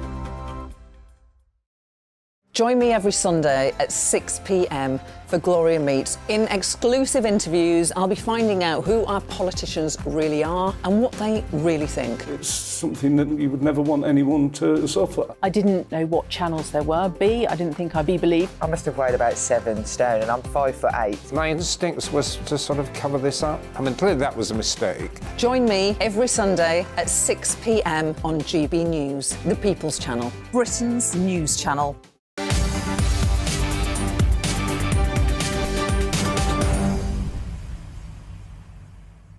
OK, welcome back, ladies and gents. Now, the Bank of England has raised interest rates for the 10th consecutive time, putting the base rate up by 0.5%, bringing it to 4%. And it's threatening further financial pressure for households already struggling with a high cost of living and soaring energy bills. Can I just say, before we start doing this, if anyone's got any good news stories out there, would you mind emailing them to me at gbviews@gbnews.uk, because I think this is giving me depression. But anyway, Shadow Chancellor Rachel Reeves says that although she supports the interest rate rise, she thinks there will be more pressure on households. I know that families are going to be very concerned about another increase in interest rates, which is going to put more pressure, particularly on people with mortgages. Already before this interest rate rise, we know that 4 million people coming off fixed rate deals or on tracker deals who on average are going to see mortgage payments go up by £2,500 a year. So a very difficult time for people. OK, so to break down the Bank of England's latest interest rate rise, personal finance expert Alexandra Loyden joins me now. Please tell me that this isn't as bad as everybody's saying it is. Well, you're right, Patrick. Hello, good afternoon. This is the 10th consecutive rise in interest rates to 4% today. But there comes with it a bit of a bittersweet message, because what we have seen the Bank of England say today is that they are upgrading their economic forecast. So what does that mean, and why are they doing that? Well, they are projecting economic growth to fall by about 0.5% this year, as opposed to the 1.5% prediction in November. So there are thoughts, and it's clear to see that they think inflation has now peaked. And that the inflation will gradually start to come down, which we are seeing. So the past couple of months, we've seen inflation drop. This is it. So as Boris would say, we're about to flatten the sombrero, are we? This is it. There is light at the end of the tunnel, and Britain will flourish in just a matter of months. Well, there's no guarantees, Patrick, but I'm a cup half full and trying to be optimistic. And it's great to see that the Bank of England are taking that view. Look, nothing is certain, but I think we can take some comfort in the fact that they are softening their sort of stance in terms of how they will face into inflation, and they seem to be more confident that we will see reductions in inflation going forward. A way of looking at this, if indeed it is cup half full. Although, to be honest with you, given the news agenda today, at times I have wished this cup was half full of gin. But alas, it's not allowed these days. But when it comes to this, if interest rates go down, then maybe we can give pay rises to people in the public sector that don't break the bank and that actually do make their lives a bit easier. Maybe people will be more inclined to get moving in the property market. Maybe people will be more inclined to invest in Britain. So potentially, Alexandra, in 6 months' time, I might be sitting here talking to you and it's, Britain's booming. Well, I don't think it's going to happen quite that quickly, Patrick, but I think in respect of how's it going to impact people, sort of savers and borrowers, I think if we continue to see that slowing of inflation and that reducing, and we see it, therefore that translate into interest rates peaking, then we would hope that will have a positive impact on the cost of living. It will start bringing down and reducing the pressures on everyday people. Right now, today, it's not an easy time for mortgage holders. It's a more positive story for savers, yes. But I think they're forecasting a more optimistic future. OK, good. I'm just going to cling on to that hope for now, if you don't mind. Thank you very much, Alexandra Loyden there, personal finance expert at St James's Palace. Right. You're with me, Patrick Christys, on GB News. Now, Rishi Sunak has been in office as Prime Minister for 100 days. How's it gone? Well, I mean, the boats are still crossing the Channel. That's undeniable, OK? And quite often, it seems, in record numbers. Thousands are still waiting more than 8 hours to be seen in A&E. Lots of people are on strike. But make of that what you will. We are going to be talking about Rishi Sunak's first 100 days. And I want to hear a bit from you as well, actually, on his priorities. I find it remarkable that right at the bottom of his list of his top 5 priorities that you can definitely condense into just 3 priorities, he's got stop the boats, despite the fact that if he doesn't, that will be the one priority that brings him down. Your views, as ever, gbviews@gbnews.uk. Now, here's your headlines.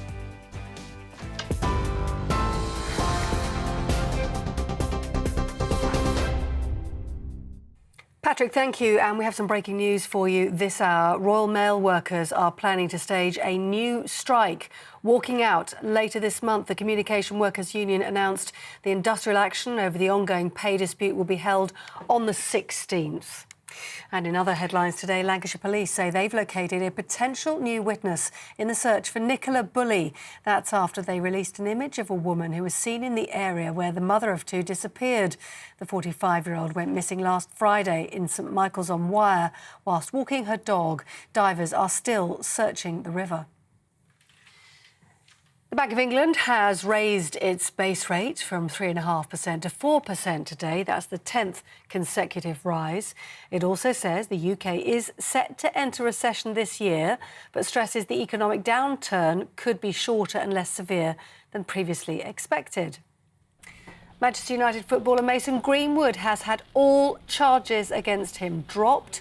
The 21-year-old forward faced allegations of attempted rape and controlling and coercive behaviour as well as assault. The Crown Prosecution Service says it follows the withdrawal of key witnesses and new material that's come to light. An independent inquiry into the 1998 Omagh bombing has been ordered by the Northern Ireland Secretary. The announcement follows long-running legal action brought by Michael Gallagher, whose son Aidan was killed in the real IRA bombing. 29 people died in the explosion in County Tyrone. Hundreds more were injured. Those are the headlines. We're back in half an hour, and Patrick's here in just a bit.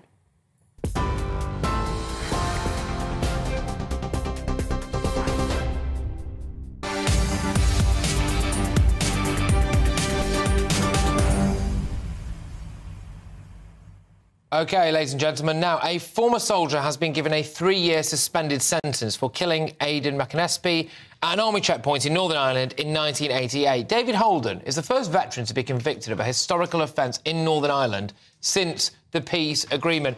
Let's get some more detail on this with our Northern Ireland reporter, Dougie Beattie, who's in Belfast. Dougie, if it's all right with you, I'd kind of like to pick up where we left off in the last hour, actually. This agreement that has been signed will have a lot of people scratching their heads, won't it? What exactly is it? Well, the agreement that was put in place, the Good Friday Agreement, was a whole pile of things that was put in place actually to stop the troubles in Northern Ireland. At that time, Northern Ireland was the worst place to live than Beirut, and that's a fact. It was terrible, the amount of troubles that was going on here. But to stop all that, there was a number of things put in place to get the Northern Ireland Assembly up and running, and it all happened on Good Friday. And one of those was consent, where both sides had to have consent on anything that came across. The DeHunt government that sat in Stormont, and we've heard all about that in the protocol. But in amongst that, the IRA had asked for letters of comfort of Tony Blair for on the runs, as it was known.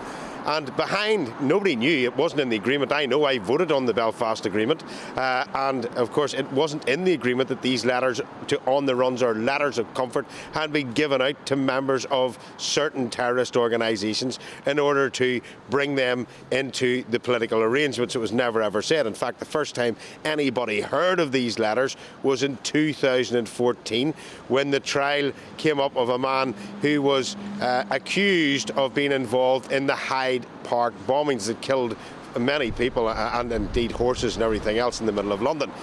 There was also that same day, there was another few soldiers killed, suspected by the same bomber, and of course he then brought out this letter and said, "You can't touch me, I have these letters of comfort," and it was stood over. So basically there was an amnesty given to terrorists, while those in the security forces, who only carried out 10% of the killings in Northern Ireland, actually had no protection. And this new legislation that's trying to go through the House is trying to straighten that line. David Holden has had ample opportunities in the court case to give an honest version of events that happened on that day. He didn't take that opportunity. The judge, we're glad to hear in his summary, said that he didn't find his evidence credible, and the version of events he given wasn't accepted. We're delighted with that. That is something that we've pursued over the last number of years. Obviously, we're still extremely sad. We miss Aidan every day that he's not here, but that has given some solace to the family. That is the family of Aidan McAnespy, who wanted answers and, of course, got them. And they're delighted to have them and deserve to have them.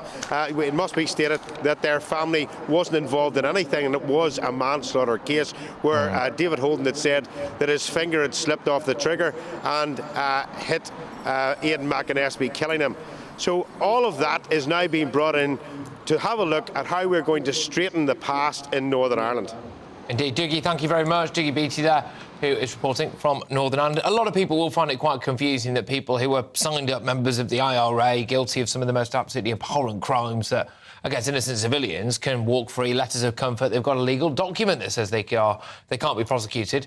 And then there are people, of course, in some areas of our armed forces who may or may not have done something several years ago who can find themselves hauled before a court. But there we are now. Rishi Sunak has been in office for 100 days as Prime Minister, and with strikes, cost of living and political scandals, it's been anything but a smooth ride, and he's faced pressure to show leadership and tackle misconduct.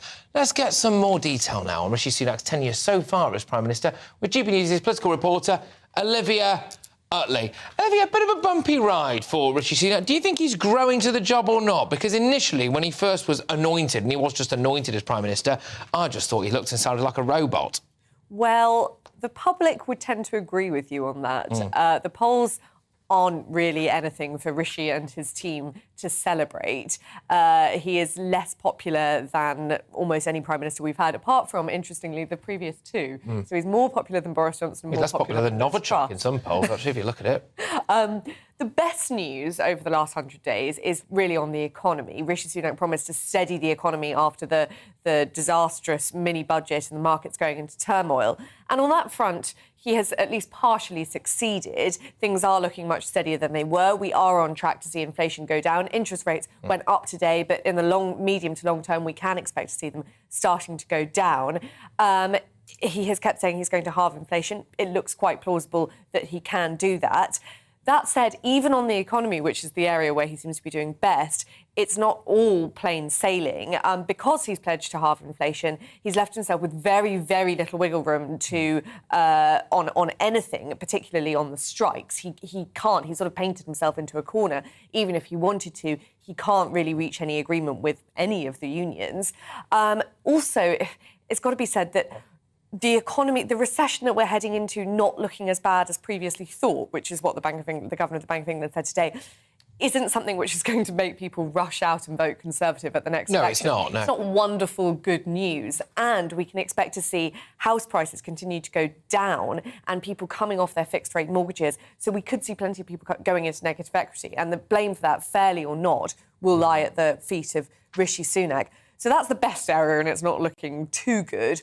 On the other areas where he's pledged to change things quickly, to have huge reform, we're not seeing much sign of movement. Stopping the small boats, he did have a little bit of a breakthrough when he made that deal with the Albanians to send back Albanians seeking asylum without having to go through the ridiculously long process that they currently go through, which takes about 400 days.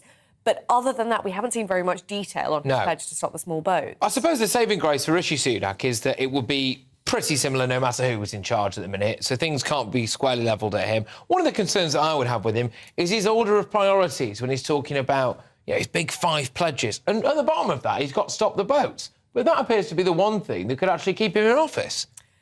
Yes, I think he would say that list of 5 priorities isn't in any particular order. Not in any specific order. I was not aware of certain allegations made. Oh, is he aware of anything? Anyway, carry on.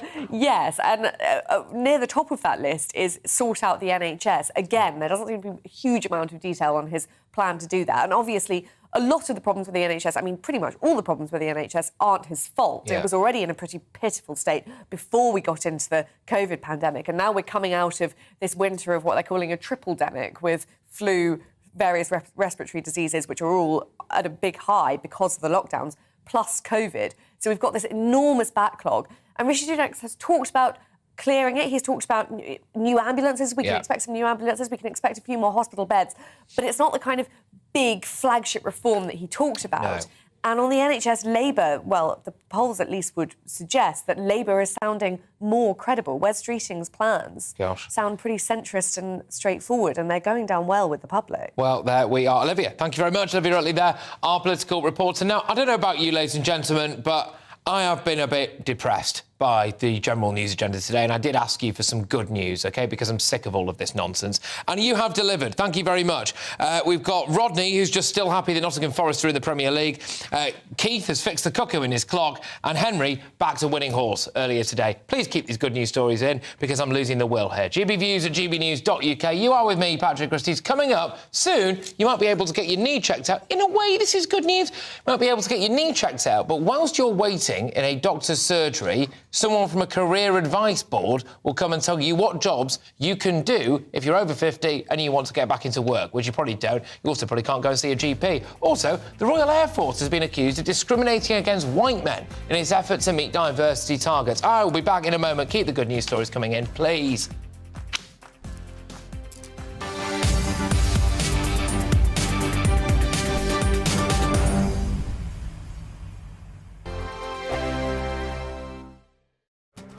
This year on GB News, we've got brand new members in the family. Join us. Across the entire United Kingdom, we cover the issues that matter to you. GB News will always stay honest, balanced and fair. We want to hear whatever is on your mind. And we don't talk down to you. The establishment had their chance. Now we're here to represent you. Britain's watching. Come join us on GB News, the People's Channel. Britain's news channel. Monday to Thursday, 9 p.m. till 11 p.m. Join me, Dan Wootton. I'll bring you the sharpest takes and hottest debates. Do you not believe in prisons? I don't believe in prisons. I'm completely stunned. I guarantee you there'll be no spin, no bias, no censorship. I actually was personally quite offended by it. And no reason to go to bed. So I guess they've always been quite woke. That's Dan Wootton tonight on TV, radio and online. Monday to Thursday from 9 p.m. till 11 p.m. on GB News. The People's Channel, Britain's news channel. We are GB News, and we'd like to say thank you to each and every one of you for bringing us your conversations, for helping our great nation find its voice. We are here for you on radio, television, and online, across England, Scotland, Wales, and Northern Ireland. It's not the BBC, you actually get your facts right. We are proud to be GB News, the People's Channel, Britain's news channel. I'm Mark White. As GB News Home and Security Editor, I cover those key issues that are so important to you. Our authorities, our communities doing all they can to combat violent crime. With the public services under unbearable strain, why are we still failing to control our borders? Defence, the first priority of any government, has been continually hollowed out. Can we trust our politicians to protect the armed forces? Join me, Mark White, on GB News.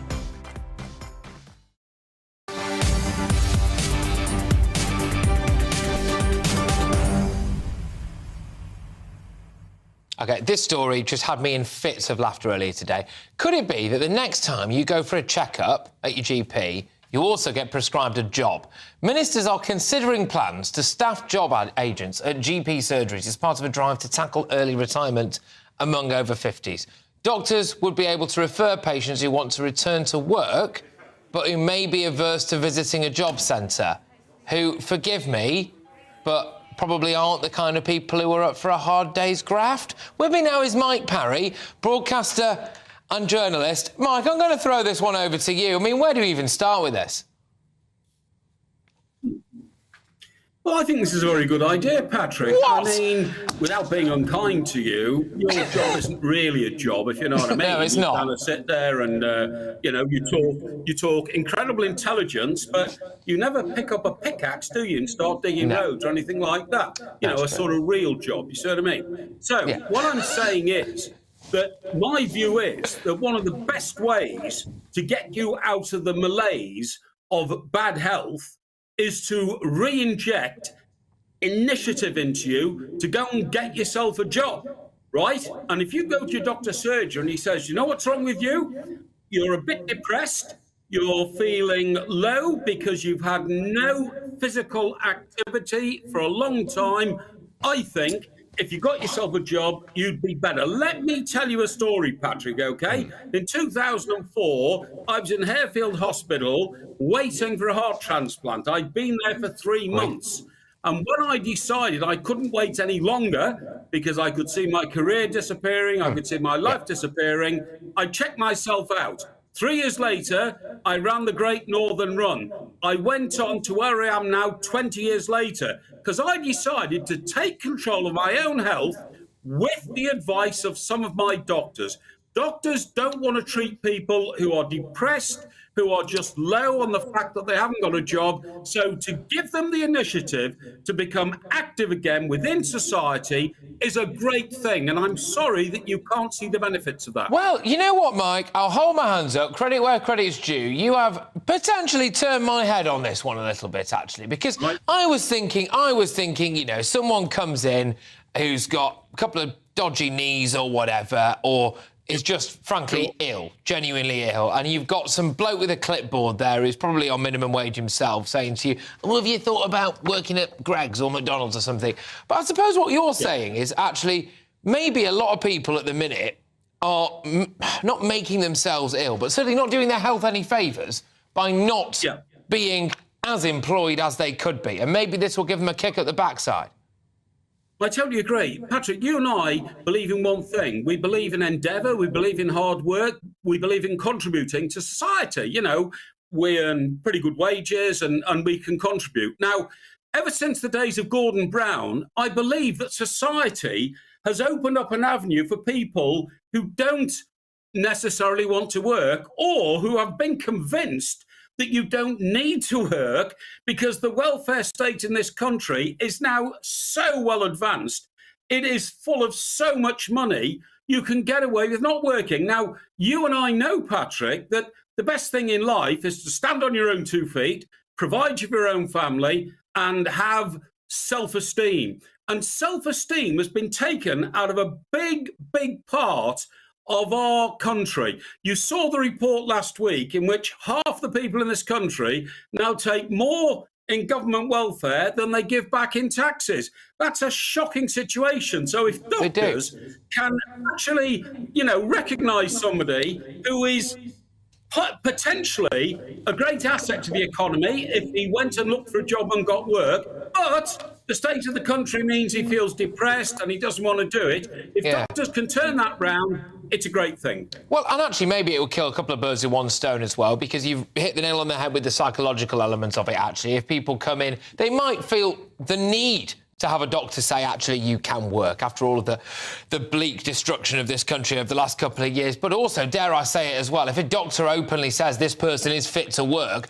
then it might become a little bit more difficult for them to rely on the state, like you were saying. Mike, I tell you what, I've actually, you've turned my head on this, and thank you for it. I was feeling a bit down myself, actually. It's unrelenting misery in this news agenda at the minute, and you've done me a vital service. Thank you, Mike. I could talk to you all day. Mike Parry there, broadcaster and journalist. Gosh, he's turned this frown upside down. Right, now, from trying to get people into work to putting things in place to stop people getting the job, the Royal Air Force has been accused of discriminating against white men in its effort to meet diversity targets. It's reported that Group Captain Nicola, who was in charge of the scheme, found that around 160 cases of positive discrimination had taken place before resigning, as she no longer wished to persist with the policy. Addressing MPs yesterday, Defence Select Committee Chair Tobias Elwood said prioritising ethnic minority and female pilots over those who are better qualified could be detrimental to operational performance. Joining me now is military analyst Lieutenant Colonel Stuart Crawford. Stuart, will the enemy feel much better if it's an ethnic minority woman who shoots them down as opposed to a white middle-class man? No, I think the end result will be the same. But and it's interesting that the RAF has chosen to go down this route, because I think the setting of quotas, whether it be for sex or for ethnic background, is actually unlawful under the Equality Act 2010. Now, I'm not a lawyer, and it's been a long time since I studied this particular topic at university, for the MOD actually, in the mid-1990s. And I think it contravenes both the Race Relations Act 1976 and the Equality Act of 2010. OK, I mean, some people would just say diversity. Well, I think most people would say, actually, diversity has got no place when it comes to our national security and defence of the realm. Why on earth has the woke brigade managed to infiltrate our RAF? Well, I mean, that is the question. Not just the RAF, all the services and the civil service and much of the media as well, if I may be so bold. But I think the importance of the armed services in recruiting widely and broadly is that they should seek as far as possible to reflect the communities from which they recruit. Because ultimately, support for the armed forces comes from the electorate via elected representatives in Parliament. And therefore, the closer we can get to reflecting society in Britain as a whole, arguably, the better supported our armed services will be. But I think we have to make the difference between a positive action and positive discrimination. Positive action to encourage people less represented is a good thing. But I don't think it's good for anyone, if I can just interject, because when people, you've hit the nail on the head there, we want to make things as representative of society as possible, but all too often, as far as I can tell, people go way over the top with it. When you look at the percentage of people who are actually from ethnic minorities, I mean, the clue's in the name, and then you look at a variety of different sectors and you think, well, we've got to have 40 or 50% of people from a BAME background. Well, not 40 or 50% of people in the UK from a BAME background. So that seems a bit strange, if you ask me. I find that quite bizarre. But there we go. Look, Colonel Stewart, thank you very, very much. Great to have you on the show. Sorry, we're a bit out of time, but that's Lieutenant Colonel Stuart Crawford there. I've just got time, actually, for a couple of quick emails on this, and I was asking you to get in touch when it came to a couple of good news stories, all right? Because the news agenda recently has been a bit bleak. And we've got the fact that Elaine has said that she broke down and she wants to give Colin a shout-out. He strapped a rope to her car and managed to get her to a destination, so well done. This is great stuff. And I'm just going to give a shout-out to Neil as well. He says the good news for him is that he's completed Dry January and he's managed to raise cash for his local hospice as well. There we go, ladies and gents. It's not all doom and gloom out there. Keep your good news stories coming in. GBviews at gbnews.uk. You love to see it. Right, I've got loads coming your way and much, much more right here on GB News with me, Patrick Christys. Lots more to come. Downing Street says the reports about how British Gas used debt collectors to break into customers' homes to force-fit prepayment meters are deeply shocking. I'll be back in a tick.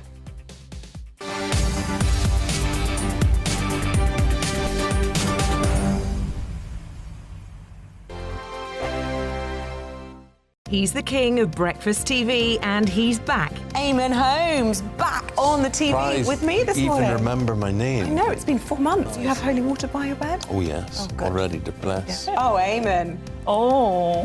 Why do you not believe anything I say? Eamon Holmes back on GB News Breakfast at 6 a.m.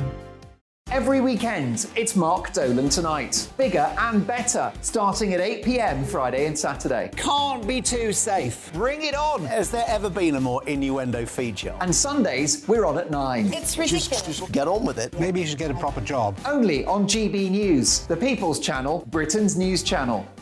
I'm Michael Portillo. Join me on GB News on a Sunday morning for topical discussion, debate, arts and culture, and sometimes even ethical dilemmas. I don't always agree with you, Michael. Michael Portillo, Sundays on GB News, the People's Channel, Britain's news channel.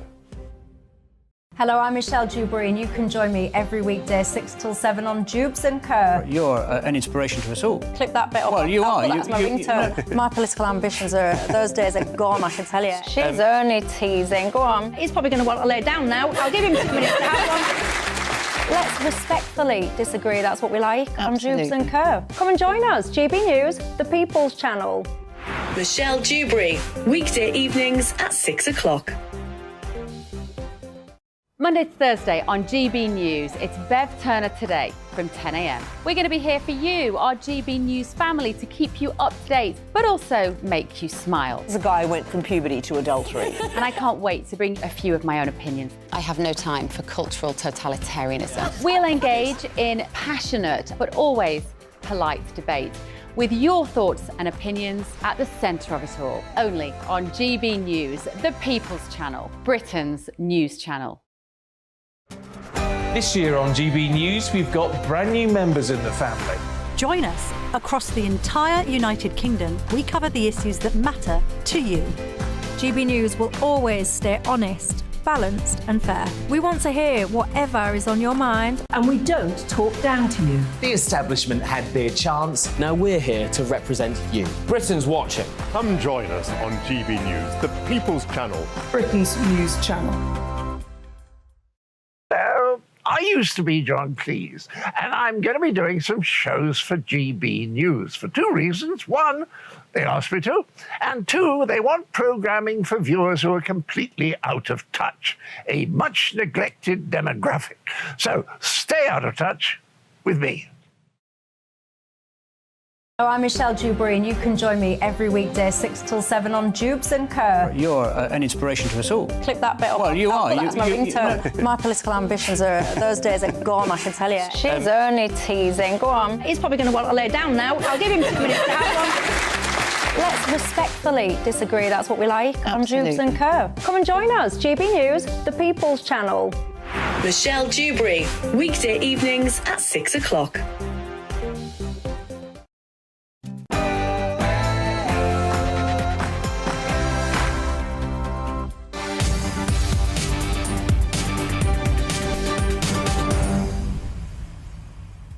Welcome back. It's just gone 5 o'clock. You're with me, Patrick Christys, on GB News. And coming up, police say that they've identified a woman in a red coat who was revealed as a potential witness in the search for missing woman Nicola Bulley. The mum of two was last seen at 9:15 last Friday, and the police have urged anyone who may have any information about her disappearance to please come forward.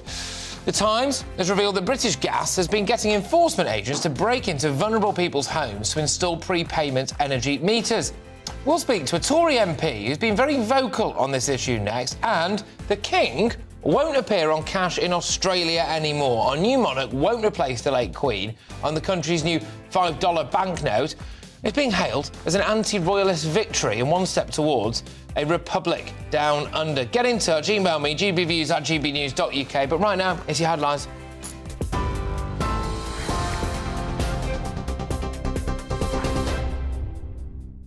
Patrick, thank you, and good evening to you. Well, as you've been hearing, Lancashire Police say they've located now a potential new witness in the search for Nicola Bulley. That's after they released an image of a woman who was seen in the area where the mother of two disappeared. The 45-year-old went missing last Friday in St Michael's-on-Wyre while she was walking her dog. Divers are now searching the River Wyre. Nicola Bulley's friends told GB News they're doing all they can to find her. Knowing that her two little girls are at home missing mummy, and knowing that mummy is missing is what's driving us forward.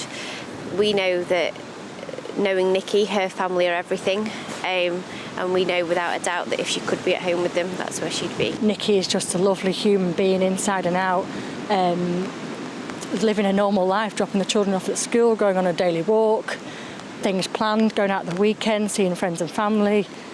Yeah, you just can't make sense that this is actually happening, and here we are. Royal Mail workers are planning to stage a new strike, walking out later this month. The Communication Workers Union announced the industrial action over the ongoing pay dispute, and the strike will be held on the 16th of the month. Now, the Bank of England has raised its base rate from 3.5% to 4%. That's the 10th increase in a row. It also says the UK is set to enter recession this year, but stresses the economic downturn could be shorter and less severe than previously expected. The slump's now expected to last just over a year, rather than almost 2 years, as energy bills fall and price rises slow. The Chancellor, Jeremy Hunt, supports the Bank of England's decision. Well, we recognise it is very difficult for families, businesses up and down the country when interest rates go up. But much harder for them would be if we didn't take decisive steps to bring down inflation. And that's why the Bank of England is absolutely right to do what they've done today. And we in the government must make sure we support them by what I do in the budget to make sure that we make it easier, not harder, for them to do what we all want to do, which is to halve inflation. But the Shadow Chancellor, Rachel Reeves, said although she supports the interest rate rise, she does think there'll be more pressure on households. I know that families are going to be very concerned about another increase in interest rates, which is going to put more pressure, particularly on people with mortgages. Already before this interest rate rise, we know that 4 million people coming off fixed rate deals or on tracker deals who on average are going to see mortgage payments go up by £2,500 a year. So a very difficult time for people.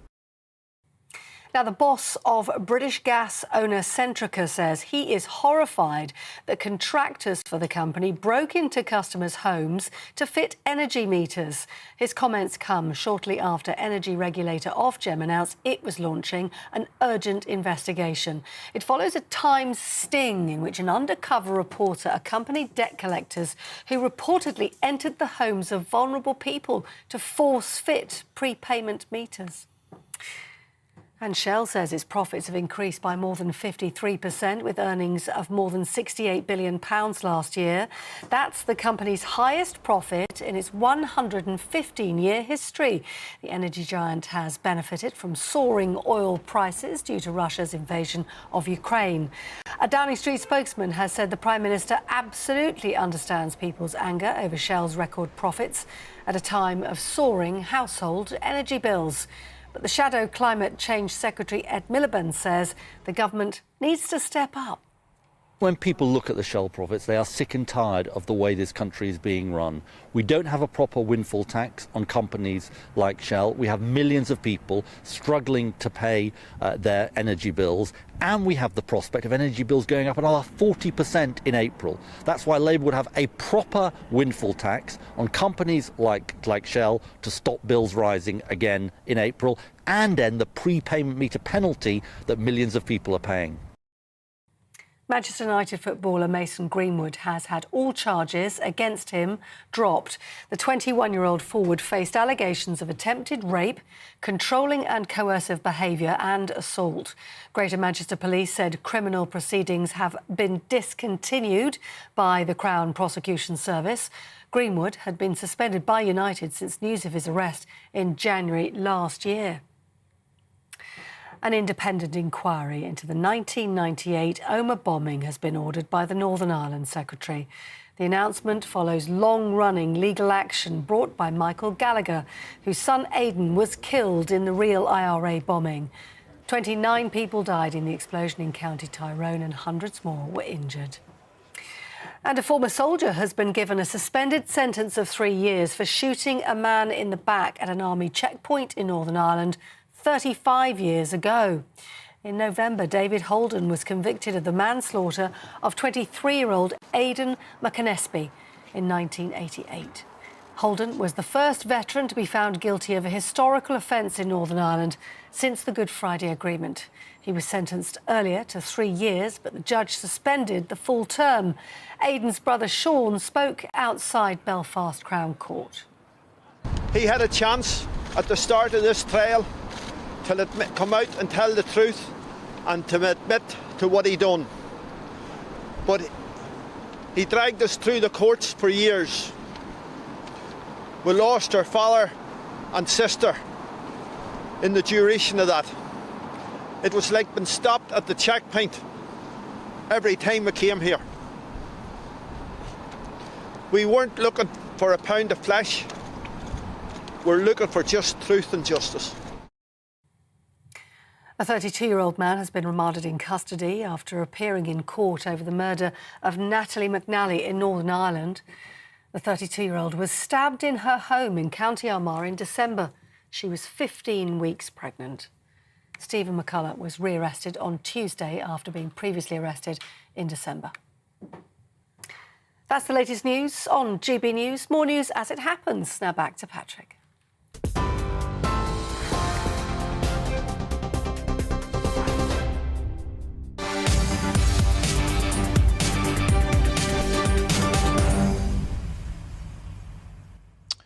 OK, ladies and gentlemen, now this afternoon, Ofgem has launched an investigation into British Gas following reports that the firm has been sending debt collectors to break into customers' homes to force-fit prepayment meters, including in vulnerable households. An exclusive investigation in The Times today found enforcement agents had been sent to the homes of people with mental health problems, single mothers and elderly customers. Here's a little clip of the report where one of the debt collectors offered advice to the reporter on assessing vulnerabilities. Hello, it's British Gas or Gas Supply. We're here with a court warrant. Can you please open the door? Otherwise, there are lots of them open it for you.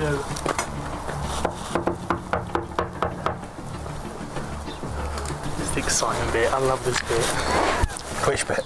This bit. I love this bit. The same agent offered me tips on judging a customer's vulnerability. But if they're just saying, "Oh, I'm a single mum and I got 3 kids," and that's not vulnerability. Right. It is a vulnerability, but I'm a bit old school and a bit hard nosed. I was in teams sent to enforce warrants for British Gas at homes where customers included a 77-year-old man as well as a young mother aged 25 who had 4 children. Gosh, yes. I mean, it is staggering stuff, isn't it? And the findings come on the same day that energy giant Shell revealed its profits for last year hit £32 billion. It's the highest figure in the firm's 115-year history and has prompted protests from the environmental group Greenpeace, which for some reason we keep mentioning. Joining me now is Paul Bristow, the Conservative MP for Peterborough. He's spoken out in the House of Commons against these prepayment meters. Paul, the optics of this are absolutely awful. Oh, well, it's absolutely terrible, isn't it? And I think it's quite right that the Times have reported this. I take my hat off to them. I think it's absolutely despicable the way people are forced onto prepayment energy meters. I think the energy companies should be ashamed of themselves the way they've carried on. It's been proven now. But I'm pleased to see that Centrica or British Gas have decided to no longer force prepayment meters on how to stop all forcible installation of prepaid meters. And I just saw EDF have done the same. So look, it's having the desired impact. But isn't it a shame that the Times the scoop had to come out for this to happen? Indeed. What does need to happen now? Because I think people are getting increasingly wound up, aren't they? The cost of living crisis, we've got Shell and co producing record profits, and it goes against all of my instincts to have some kind of windfall tax. But then you do also look at the fact that single mothers with 4-week-old babies are having their houses broken into and their bills increasing 7-fold. Something's got to be done, Paul. Well, I think, look, I'm fed up to the back seat, sick to death of people in Peterborough who have the least ability to pay being put on these pre-installed prepayment meters. That means that they're paying the most, and that's got to be wrong. And I think that's been proven, and I think, thankfully, the ministers do recognise that. I asked that question in the House of Commons the other day. He said quite clearly, Graham Stewart, the minister, that all options have to be explored before we have forcible installations. I think that's absolutely right. But clearly that's not being happening. And I think the boss of Centrica is going to be hauled before the minister, and I hope he gets a dressing down. It's right that they've stopped doing this. EDF are right to stop doing it. I hope the other energy companies follow. Paul, look, thank you very much. Really appreciate you making the time for us here today. A bit short and sweet, but that's the nature of the beast, I'm afraid. Really great to get your views there. Paul Bristow, though, MP for Peterborough. Lancashire Police say a potential witness has been found in the search for 45-year-old Nicola Bulley, who vanished on a riverside dog walk. They said that they wanted to speak to a woman in a red coat who was seen in the area. The force released a CCTV image of a woman earlier, but are now talking to her. The force said there was nothing to suggest that any third-party involvement was involved, obviously, adding that the woman was sought as a witness and nothing more. It says the parents of Nicola have spoken out on their fear at the thought of never seeing their daughter again as the search reaches its 7th day. Joining me now is retired Scotland Yard detective Hamish Brown, MBE. Hamish, very, very, very concerning times. Now, this has gripped the nation, this particular case, I think because of just how mundane it was initially, and then this lady goes missing. It is a proper mystery as it stands, isn't it? Well, firstly, good afternoon to you. I hope it was never mundane. All missing person inquiries are very important. And but the circumstances surrounding this make it almost inexplicable how this could happen. And the police have got on with it. They've kept the public well informed. But I must say, and I have seen the heartfelt messages from the family, my heart goes out to them. And indeed, 2 little girls aged 6 and 9. And not only does it affect the family, but also the local community as well. And they must feel feel so uncertain and devastated by events and just don't know what to say themselves. The police really appreciate, because I've been there, the assistance from the community. Any witnesses coming forward, it doesn't matter how much or how little information you've got, tell the police and they're going to weigh it up. But what the police don't want is people going to the scene there because, and I think this may well be an issue, is the river and the slope leading to it. And most certainly they don't want the public falling into difficulties themselves. So please keep away. But the police also have put out a timeline of events. They've found witnesses, as you correctly said just now, and they're just trying to piece this together. Regrettably, the underwater search teams and things like that, they have to come into play, and they're doing just that. The police are going to need that one lead. But I have just one question. The dog, is it normally walked without a lead and a harness? That's the only thing I feel is outstanding. Perhaps someone can assist the police with that. Just outline exactly why you think that's important for us. Well, the dog's on its own clearly was with Nicola, and it's when it was found. Is there anything different? This is what I get what you mean. Is there anything different? The dog being found, Nicola being missing. She was on a conference call to her employers, so everything was as is normal. So I think the dog side is just one side to it, and I agree. The police are saying they're keeping an open and keeping the public informed. Yeah, I agree with you. And some interesting testimony coming out saying that the dog was bone dry, supposedly, in a bit of an agitated state. And crucially as well, some family members now expressing fears that Nicola may have been taken. And that remains a possibility.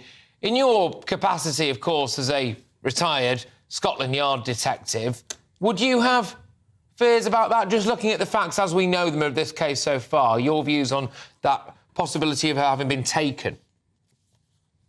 Well, I have every confidence in the Lancashire Police, I've got to say that, and the way they've come forward, and I have no doubt supported the family, and with that, family liaison officers, specially trained people, will be involved with the family. But what they have stressed is they're keeping an open mind, and this sort of rumour control is terribly important. Please, we don't want any conspiracy theorists. This doesn't help anyone. Not only are the family distressed over this, but so are the local people as well. They've been marvellous what they've done, but please don't go and upset them with unfounded stories. This is not going to help at all. What is going to help is information given to the police and any organised search parties by the police, and indeed they've got mountain rescue people coming in, that sort of thing. And I'm sure that they're doing a very thorough job, but it is a matter of finding Nicola as an absolute priority. Absolutely. Look, Hamish, thank you very much. Hamish Brown, MBE, who's a retired Scotland Yard detective, giving his take on, frankly, what is a missing persons case that is currently gripping the nation. And if anyone does have any information, of course, they're on the disappearance of Nicola Bulley, then they can get in touch with police on 111 or indeed 999 if it's particularly urgent. I do just want to dip into the inbox, gbviews at gbnews.uk. Now, there's two big ones that have been kicking off in the inbox so far. Quite a few of you have been getting in touch in a story that we're going to touch on a little bit later on, which is about this RAF diversity drive, OK, that saw essentially 160 white men discriminated against. Now, a lot of people think, in some cases, maybe a little smattering of positive discrimination or affirmative action, whatever they might call it, could be a good thing. I would argue it's only a good thing if you happen to work in an environment that is institutionally racist. You only really need any kind of affirmative action if, in my view, you can't be trusted to not behave like a racist misogynist in the first place. Otherwise, why wouldn't you just employ people on the merits of their CV or the job interview or like a normal person? But no, alas, the RAF decided they've got to. They absolutely have to.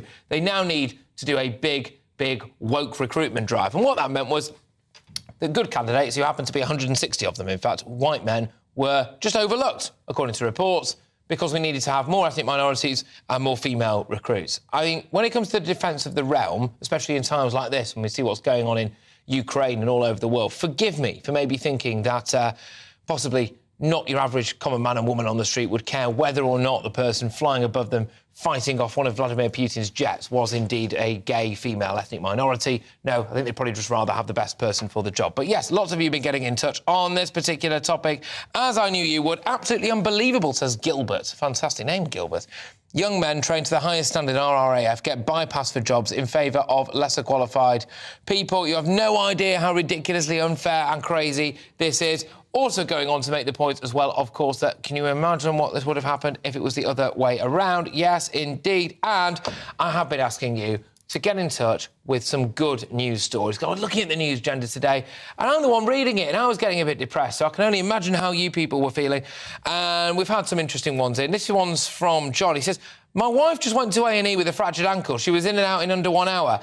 I'm not sure this is great news for her, to be fair, John. Better news for you. You didn't have a long wait in the waiting room. Your wife is still there, presumably, with a fractured ankle. So, yeah, all right. Slightly selfish take on the good news angle, but I'll go with it. I have... feeling better today, says Andy, because he's off to the pub. Great, yes. Hi, Patrick. A joyous day. I celebrated the opening of my wife's purse. Fantastic. Yes, there we go. You never disappoint. Oh, quickly as well, and Mike went and put £5 on in the bookies and won 140 quid. Good. Bit of good news. Patrick Christys here on GB News. Talking of good news, it finishes here because now when I come back, I'm going to be talking about the Bank of England decided to raise interest rates. You lucky people. Stay tuned. Don't go anywhere.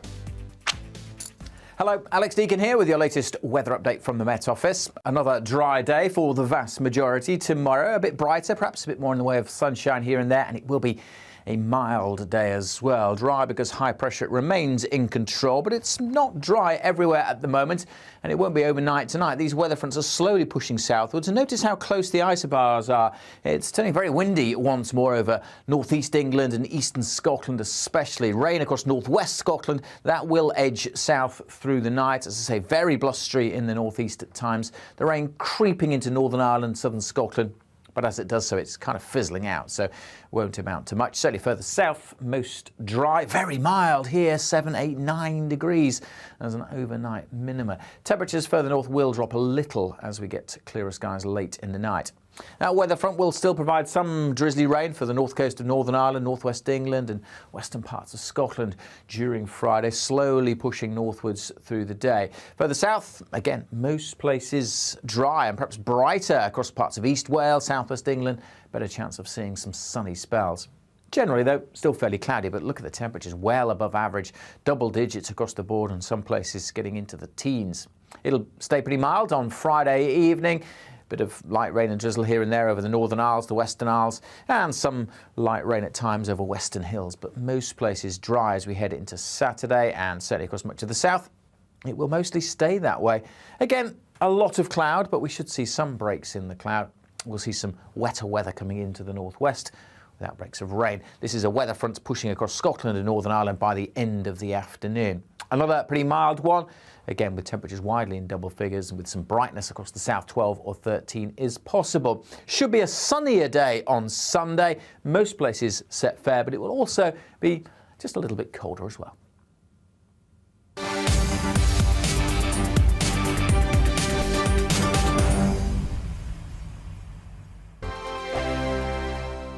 Monday to Thursday, 9 p.m. till 11 p.m. Join me, Dan Wootton. I'll bring you the sharpest takes and hottest debates. Do you not believe in prisons? I don't believe in prisons. I'm completely stunned. I guarantee you there'll be no spin, no bias, no censorship. I actually was personally quite offended by it.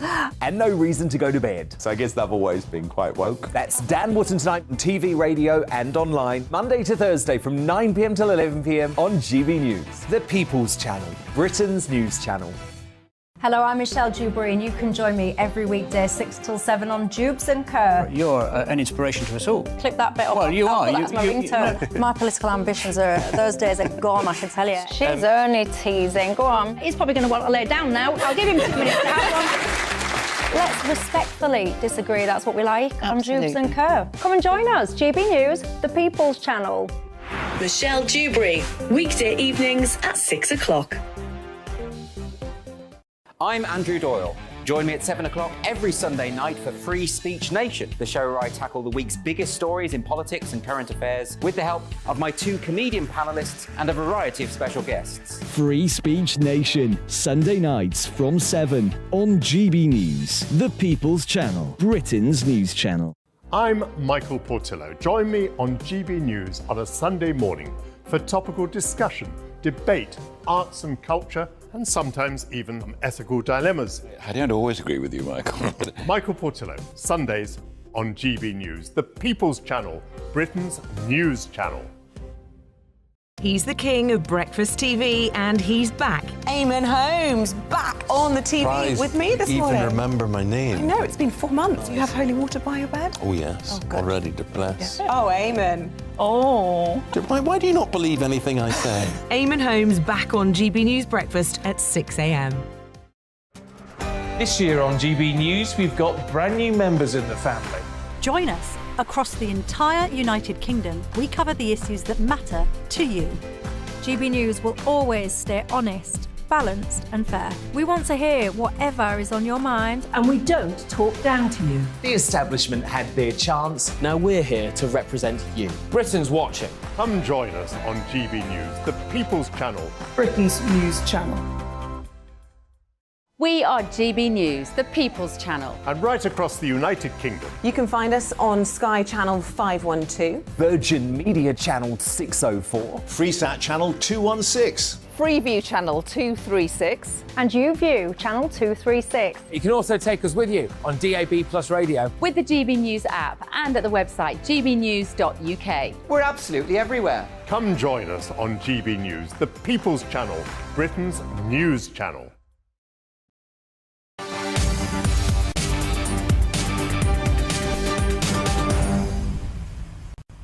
OK, welcome back. Now, the Bank of England has raised interest rates for the 10th consecutive time, putting the base rate up by 0.5%, bringing it to 4%. And it's threatening further financial pressure for households already struggling with a high cost of living and soaring energy bills. But on a more optimistic note, and this is something for us to cling to, Bank of England Governor Andrew Bailey said earlier that we are experiencing the first signs of inflation turning a corner. Yep, that's the good news. That is crucially as good as it gets.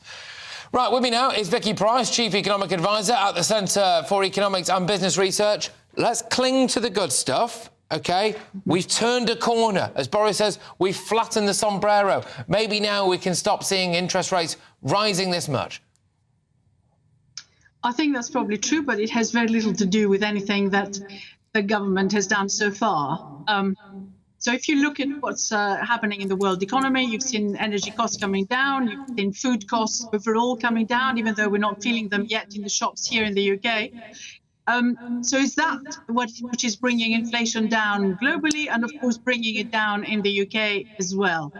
So that's, I think, what turning the corner on that means as far as the governor is concerned. But the interesting thing and the optimistic thing, if you like, if one can mention that, is that the Bank of England has already revised its own forecast for the economy for 2023. Yes. Still negative figures, but nothing like as bad as they expected just a few months ago when they thought the economy would decline by 1.5%, and now they think only 0.5%. So I'm afraid still a recession, but a considerably shallower one. Well, indeed, and judging by his hairline, he would know a thing or two about recession, wouldn't he? But good news, though, because this could mean that people could get back in work, that maybe we'll be able to give pay rises that are, you know, not exactly inflation busting, but something decent anyway to our public sector workers. The house market might get moving again. And crucially, it's not all doom and gloom. You know, if you were reading the IMF reports, you'd think Britain was just sinking into the earth. But actually,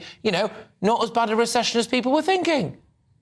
Well, actually, it's exactly the same figure. Well, more or less, because the IMF thought minus 0.6%. The Bank of England thinks minus 0.5%, so it's neither here nor there, the difference that exists between the two measures. So frankly, we're talking about more or less the same thing. It's just the words that are being used. I think the IMF said it was going to be the worst performance in the industrialized world, which is interesting, whereas the Bank of England just looking at itself, really, or looking at what the UK is doing and saying it's better than we thought just a little while ago. So I think it's more the way in which it's being presented rather than anything different, frankly, in terms of the fundamental. And at what point will our Chancellor, the Dull Men's Club, him and Rishi Sunak, at what point will they be able to no longer justify taxing us all to high heaven? Well, the real problem is, of course, if the economy is not growing, what you get is less receipts coming into the exchequer. So it's not very easy right now to do anything at all about spending more money by the government or possibly, lowering taxes. So I think we're going to have to wait a little bit longer. We're going to have to wait a little bit longer. OK, all right, just suck it up, people. Vicky, thank you very much. Vicky Price there, Chief Economic Advisor at the Centre for Economics and Business Research. Coming up, the King won't appear on cash in Australia anymore. Our new monarch won't replace the late Queen on the country's new $5 banknote. It's being hailed as an anti-royalist victory and one step towards a republic down under. Interesting, though, on that one, because I would have thought that our King would have marked Australia Day, but apparently he didn't. We'll be talking to an Australian on that. Who else? Let's go right to the source. Also, I'm very keen for you all to keep your emails coming in on a bit of good news. We're desperately trying to crowbar in a bit of good news, OK? gbviews@gbnews.uk. Whatever's going on in your life, lighten the mood, because from where I'm looking at the minute, it's all cost of living nightmare. It's all strikes, and I, for one, am absolutely sick of it. But right now, it's your headlines.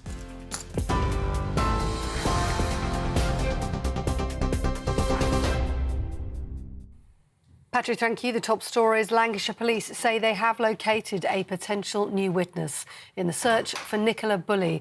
That's after they released an image of a woman who was seen in the area where the mother of two disappeared. The 45-year-old went missing last Friday in St Michael's-on-Wyre whilst walking her dog. Divers are still searching the river. The Bank of England has raised its base rate from 3.5% to 4% today. That's the 10th consecutive raise in a row. It also says the UK is set to enter recession this year, but stresses the economic downturn could be shorter and less severe than previously thought.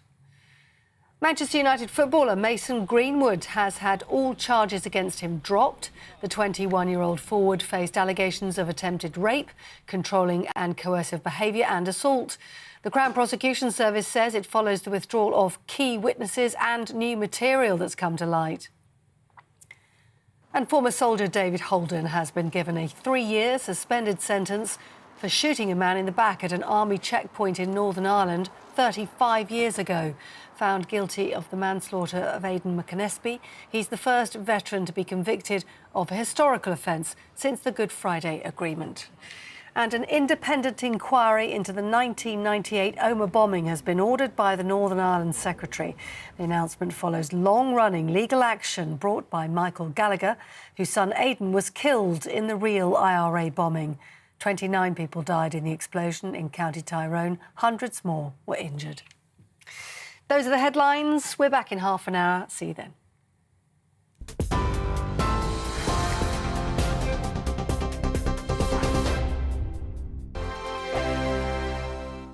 I'm Simon Evans. Join me on GB News for Headliners at 11 p.m. What's the scoop? I'll be joined by two of the country's top comedians. That's right. As we take a look at tomorrow's newspapers tonight. We're going to get into trouble. If it's a big story, we'll be covering it. Spill some tea on him. There we go. But we'll also have some fun. I wouldn't stick up a bank.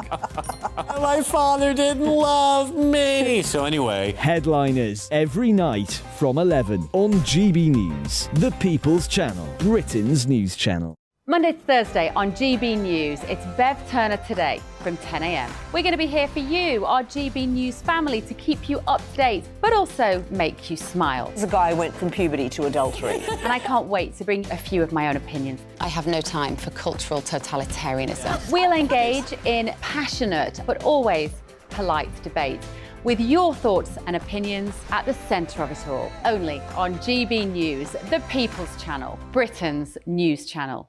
I'm Mark White. As GB News Home and Security Editor, I cover those key issues that are so important to you. Our authorities, our communities doing all they can to combat violent crime. With the public services under unbearable strain, why are we still failing to control our borders? Defence, the first priority of any government, has been continually hollowed out. Can we trust our politicians to protect the armed forces? Join me, Mark White, on GB News. We are GB News, and we'd like to say thank you to each and every one of you for bringing us your conversations. for helping our great nation find its voice. We are here for you on radio, television, and online. Across England, Scotland, Wales, and Northern Ireland. It's not the BBC, you actually get your facts right. We are proud to be GB News, the People's Channel, Britain's news channel. I'm Michael Portillo. Join me on GB News on a Sunday morning for topical discussion, debate, arts and culture, and sometimes even some ethical dilemmas. I don't always agree with you, Michael. Michael Portillo, Sundays on GB News, the People's Channel, Britain's news channel. Hi, Andrew Pierce here. Join me every Friday lunchtime for a proper no-nonsense debrief of the week's events. With special guests in the studio and the GB News team on the ground, I'll be getting you up to date with news, some intelligent discussion, and my own sharp take. The weekend starts here with me every Friday lunchtime on GB News, the People's Channel, Britain's news channel. Every weekend, it's Mark Dolan Tonight. Bigger and better, starting at 8 p.m. Friday and Saturday. Can't be too safe. Bring it on. Has there ever been a more innuendo? As the lyrics make reference to a woman being murdered by her jealous partner. The Welsh Rugby Union took the song off its halftime entertainment playlist during in 2015, but is now being asked guest choirs to not sing the song. With me now is Tom Gifford, Welsh Conservative Sports Minister.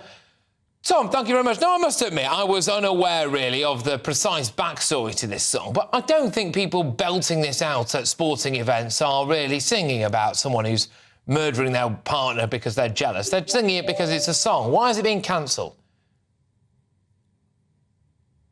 No, you're quite right, and it's important to put this in its proper context, if you like. This has been a really difficult week for the Welsh Rugby Union, and they've faced a lot of allegations of misogyny in their organisation. And frankly, this is a distraction from the real issues. They've got a lot of issues in the Welsh Rugby Union that they need to be tackling first and foremost, and this, unfortunately, is what's been dominating the headlines instead. Important to remember, this is a really organic song that people enjoy singing. The reason it's on the WRU's playlist is because crowds started singing it themselves off their own back. And it's a real shame that to see it, as you say, being cancelled by the Welsh Rugby Union in this way. But is this actually not a part of, in a way, Welsh heritage and Welsh culture to belt out this kind of song? It's a good song, and it's been cancelled by this woke, miserable lot who won't be happy until we're all just eating soy and, just, I don't know, crying ourselves to sleep every night. Well, it's a wider debate, isn't it, about sort of deleting our history to fit modern standards. And I think it's really important that we don't forget that a song like this and an artist like Tom Jones really helped put Wales on the map, and we can't just try and edit or censor a history or a culture in that way. It frankly doesn't work like that. And the idea that singing this song or that particular lyric even will lead to an increase in domestic violence, which I've seen some commentators say, is just nonsense, quite frankly, because there's absolutely no link whatsoever between the singing of that song and any increase in that way. So, but also, sorry to interrupt, but if that is the logic, then I shudder to think what the woke brigade are going to say about Sam Smith's latest musical offering, which appeared to show, certainly a thinly veiled reference to him drinking human bodily fluids and what can only be described as I don't know what the collective noun for that group of people is, but an assortment, shall we say, of, I'll just say it, sex slaves, really. Surely that's, we're not cancelling that anytime soon, are we? But Delilah by Tom Jones, that's got to go. We can't have that round the terraces. It all seems a bit odd. Well, and how far do you take this, right? The opening line to probably one of the most famous British songs ever, Bohemian Rhapsody, is "Mama just killed a man." Are we going to say that's inciting violence in some way? I don't think it is at all. And how far do you take this, right? What are the Welsh Rugby Union going to do if, which it inevitably will, this song gets started in the stands? It gets started at pretty much every rugby game I've been to. So there's questions about that as well. All right, you can take it off the playlist, but you're never going to stop 70,000 Welsh supporters singing it from the stands. Can I just ask, was there a massive push to get rid of this thing? Were there petitions? Maybe I'm wrong about this. Maybe you're wrong about this. Maybe people were taking to the streets around Swansea or Cardiff and saying this is a visible and audible signal of an atrocity, and this must be cancelled. Every time I hear this song, it makes me want to have a fit and be sicko all over myself. But was there actually any pushback on this at all? Absolutely none. I represent 7 parliamentary constituencies in the Senedd, and not one constituent has come to me and said that they want to see this song banned. As I say, it's a distraction from the Welsh Rugby Union, unfortunately, from some of the other issues that they're dealing with. And as a result, they're, that's what we're talking about this evening, and that's where they want the attention to be, rather than looking in-house at the problems that they've got to deal with. OK, all right. Well, look, thank you very much for shedding some light on just the latest woke nonsense, I think. Great to have you on the show. And nice to know that there are still some pretty sound people in Wales as well. I imagine, actually, the vast majority of the Welsh are sound. It's just a shame for some of the people who happen to be ruling them. But there we go. Right. Thank you very much. OK, that is the fact that Delilah has apparently been cancelled by the Welsh, which means one thing and one thing only, doesn't it? It's going to be sung even more. Now, if you try to ban something at a sporting event, it usually happens even more than it already was. That was Tom Gifford there, as Welsh Conservative Sports Minister. Now, let's hop on a plane and go down under. That's right, because King Charles's image will not be featuring on Australia's new $5 banknote. Now, you might be thinking, well, why does this affect me? Well, is it not a visible symbol of the decline of the British monarchy and our lack of influence on the world stage? It's been decided that Indigenous Australians will have pride of place instead. Classic. A portrait of late Queen Elizabeth II appears on the current design, but maybe this isn't the only event signalling an increasing gap between the Commonwealth and the royal family. Last week, none of the royal family publicly acknowledged Australia Day. Now, I wasn't aware of this until this particular wonderful lady decided to bring it to my attention. It's Sophie Ellsworth, who is from Melbourne. Thank you very much. She's a media writer at the Australian newspaper and a contributor at Sky News Australia. Now, let's deal with first things first. Is the lack of the King's face on a banknote a visible sign of Britain's and the monarchy's decline in Australia, do you think? Absolutely, Patrick. It's the way that we're moving here in Australia.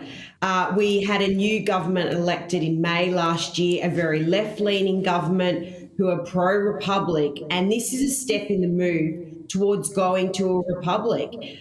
There was a lot of people pretty outraged yesterday that the King will not be on the $5 note. The Queen is on the $5 note at this point, the late Queen. And this will change. This note will eventually be phased out, and instead we'll run images of First Nations Australians on the note. So this is the way Australia and the Australian government is trying to push the population. But in saying that, Patrick, there still is a lot of support for the monarchy. Good, that's good to know. But, I'll call it out where I see it. I'm not sure the monarchy is helping itself all the time in a way that I'm sure I would like. They missed an open goal here, didn't they? I mean, they could have at least acknowledged Australia Day. Exactly, Patrick. I was really stunned every year for at least the last decade that I could go back on their social media accounts. The royal family has acknowledged Australia Day. It's a really important day in Australia, and it's one that they really should commemorate with us. But instead this year, obviously under the reign of King Charles now, there was no messaging whatsoever. Now, this is the same royal family that just a day earlier, they put out a note thanking Jacinda Ardern, the New Zealand Prime Minister, for her legacy after she announced that she was stepping down from her role. So they're fine to acknowledge Jacinda Ardern's legacy, a very socialist Prime Minister. But here in Australia, we were ignored, and a lot of people were quite shocked by this, that there was no recognition of that. Yeah. Absolutely. I mean, they say go woke, go broke, don't they? And I can't help but wonder whether or not this is quite a visible example of it, because now King Charles will not be featuring on your dollar bills at all, which is astonishing stuff. Can I just ask, do you think that some of it, could be lent to the fact that, Prince Harry has done his best to trash the royal family on the world stage? Do you think there's a little bit of this as well or not? In terms of Prince Harry having an impact here, look, I think people just think that guy's just got to get over himself. I mean, all he does is bag his own family and make a fortune out of it. I don't think Prince Harry moaning, we're so used to it here in Australia now, we sort of roll our eyes. I don't think that is so much turning people off the royal family. But we have this government here, Labor government, led by Prime Minister Anthony Albanese, really pushing a Republican change here in Australia. I think that's what the underlying driver is. But Prince Harry certainly doesn't help the cause, but I don't think he's a catalyst for people deciding whether or not we should be part of the British monarchy. I'm massively concerned about drives for republicanism, frankly, right across various different elements of the Commonwealth. And I think it is symptomatic partly of the kind of world that we live in at the moment. And I get all of that. And, you know, we just had a story before about the fact that now the song by Tom Jones, Delilah, will not be sung at Welsh rugby stadiums because apparently there are lines in that song that hark towards domestic violence, which I'm absolutely certain that no bloke 10 pints in at a rugby match singing his team on has got any kind of thought about that in his mind whatsoever. But no, we've got to cancel it. And I think now, you know, you look at the way that it's going on the world stage and people just hark back to maybe bad elements of the British monarchy. Are you concerned that it is just inevitable that one day Australia will just completely distance itself from Britain? I don't think so, Patrick. I think this is a sort of fashionable at the moment to go, oh, you know, the British monarchy, it's not, cool to be associated with that. So we're going through this sort of situation now where people are frowning upon it. But this is part of our history. We cannot erase it. And I think if the royal family are not going to recognise things such as Australia Day, then why on earth should Australians support the monarchy? So it's to their detriment as well. They really have to give us support. And if they don't do that, then people will turn off. So I think King Charles needs to step up here, not ignore us, and not be swayed by what people are saying on Twitter and some of this public opinion out there. I mean, I am a monarchist. I came over to London for the Queen's Jubilee. But if people like me are not getting any recognition, or the Australian population are not getting recognition from the British monarchy, then why on earth will we support it? I agree completely. And there has to be quite a bit of that going about. It's not just good enough to sit back and start apologising for things and start trying to appease all the woke brigade. No, they need to be coming out actively, going into bat for people like yourself. And can I just say, I will thank you, even if King Charles will not, because you've got up really early in the morning where you are, haven't you, to do this? What time is it where you are at the minute?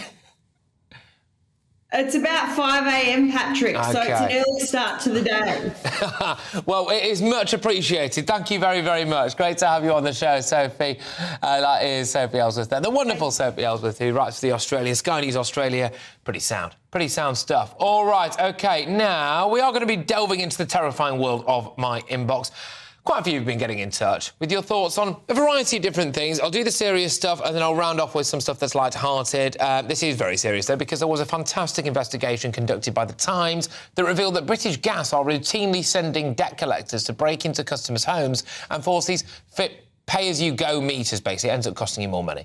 Energy firms, this is from Seb, energy firms have been doing this for years. They did it back to me in 2012. They tend to get a bulk of issue warrants and act as if they've given notice to attend. When I turned up to court, they didn't even have a lawyer, just an engineer with a handful of warrant applications, all of which were granted. Yeah, I mean, I've said it before, I'll say it again, it is a bit like rogue traders, isn't it? And also, as well, does anyone else find it completely self-defeating that you have people who, if we take it all at face value, and we're not dealing with people here who are deliberately not paying their bills, you're dealing with people in the middle of a cost-of-living crisis, many of whom with disabilities or vulnerabilities, whatever, the elderly, for example, who are unable to pay their bills.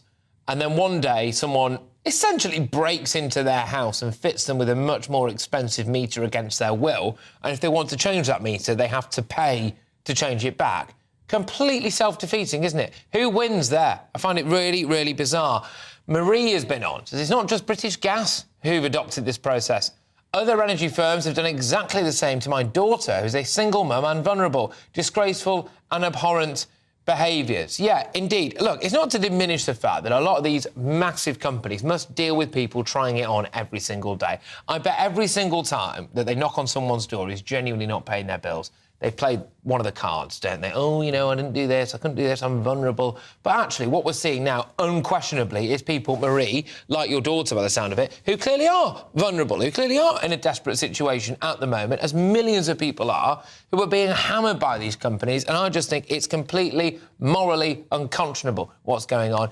And also, as well, the fact is that if the Times hadn't uncovered this, it would still be happening. It makes you wonder what other industries this is taking place in as well, doesn't it? Now, throughout the course of this show, I've been asking you to cheer us up a little bit because it's been a lot of doom and gloom. Stories like that. People who are already on the breadline getting their homes broken into by a big gas company and then being made to pay a load of money that they haven't got. So I was asking for a little bit of good news, and you lot have absolutely 100% delivered. So thank you very, very much. A lot of them have been health-related, actually, which is nice, given the fact that the NHS appears to be knackered at the minute. Linda says, I've just been given a date to have my gallbladder removed. Waited almost a year. Thank you very much, Linda. Can I just say, when we are living in a country where having a gallbladder removed accounts for good news, that I suspect something has gone wrong there, but I will take you at face value.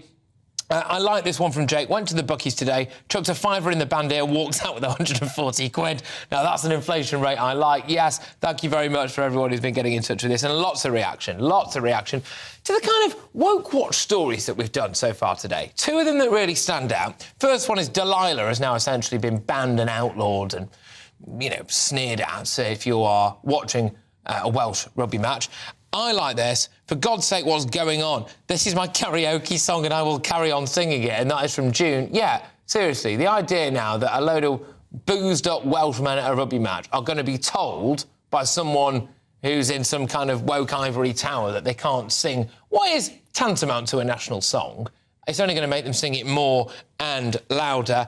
And, yes, the other one that we did as well, which is that apparently some 160 white men who wanted to apply to join the RAF were deliberately overlooked, sacrificed at the altar of diversity. This is according to reports. They were passed on simply, it would appear, because they were white, because they were male, in favour or lack of favour to people who are ethnic minorities and women. James has been on. James says, can you imagine if this was the other way around? Well, yes, I can indeed. I think when it comes to national security and the defence of the realm, probably diversity shouldn't really come into it. I don't really think anyone would feel any less safe, or more safe, in fact, by virtue of having somebody in there who is, I don't know, like a gay ethnic minority. What would be the point of that? Anyway, Rishi Sunak has now been in office for 100 days as Prime Minister, and with strikes, cost of living and political scandals, it's been anything but a smooth ride, and he's faced pressure to show leadership and tackle misconduct. GBNews' political editor, Darren McCaffrey, has this report for us. It was the job he fought for, then assumed he would never get. But on October 25th last year, Rishi Sunak walked into Downing Street as our new Prime Minister. I've just been to Buckingham Palace and accepted His Majesty the King's invitation to form a government in his name. His first 100 days have been marked by the 3 S's: strikes, sleaze and stability. The Prime Minister's undoubted first success had been to stabilise the panicky financial markets after the calamitous tenure of Liz Truss. Confidence has been restored, but the economy remains bruised. Inflation continues to punch into double digits. Interest rates are still rising, and Britain is faced with a recession this year, unlike any other G7 economy. Real-term wage cuts are also provoking mass industrial action, not seen for decades. Teachers, nurses, firefighters, paramedics, railway workers, bus drivers, frankly the list goes on and on, have joined picket lines with no end in sight. Rishi Sunak has also failed to get away from the mire of Tory sleaze, losing 2 cabinet ministers so far. Gavin Williamson resigned within weeks amid bullying claims, and Nadeem Zahawi was sacked over his tax affairs. But the Home Secretary, who was found to have broken the ministerial code, remains in place, as does Dominic Raab, who's facing his own claims of workplace bullying. And so maybe it's not a surprise the opinion polls are looking grim for the Prime Minister and the Conservative Party. Some are now predicting a 1997 wipeout. The government insists, however, there is a narrow path to victory at the next election. And with the spring budget and local election campaign ahead, it is the next 100 days that will determine just how narrow that path is. Darren McCaffrey, GB News. Well, the first 100 days are out of the way for Rishi Sunak. I'm not sure we all feel particularly richer, do we? But there we go. At least he has lasted longer than a lettuce. Michelle's in now. Michelle Dewberry with Jubes and Co. Michelle, how do you feel after 100 days under Rishi? That sounded better in my head. There was a fine line there that could have come out all wrong. But 100 days, it flies by, doesn't it, Patrick? And I can't help but wonder, what does he think? When he goes to bed at night, lays down, does he think he's done a good job today or not? And I would love to know, does he really, really, really think we're going in the right direction? No. Was it Michael Gove who said boring is back at the start of his premiership? I think he was a bit right, wasn't he? Well, he was right, yeah. It's the dull men's club. That's what I call it now. Not just, by the way, in the Tory party in the Cabinet Office, but also at PMQs. It is just like watching two different varieties of wet cardboard just go at each other in the Commons, isn't it? But is that what we need? Do we just need a little less buffoonery and just a little bit more calm sensibleness? There's got to be a happy medium, hasn't there? There has got to be somewhere in the middle between kind of a little bit of excitement and something that gets you pumped up and just people that make you want to take a long walk off a short pier. Anyway, Michelle, I'm sure you're going to have a great show lined up for us. Michelle will be up next with a box office, a firecracker of an hour for you. I'm not allowed to ask you what you got coming up, but there we go. They've cut you off, Michelle. They've cut you off. They're going to have to tune in to find out what's coming up on Jubes and Co. Look, make sure you stay tuned because I am reliably informed. It is a good one. You've been watching me, Patrick Christys, on GB News. I'll be back tomorrow, 3 p.m, with probably a little bit more chaos. I'll see you then.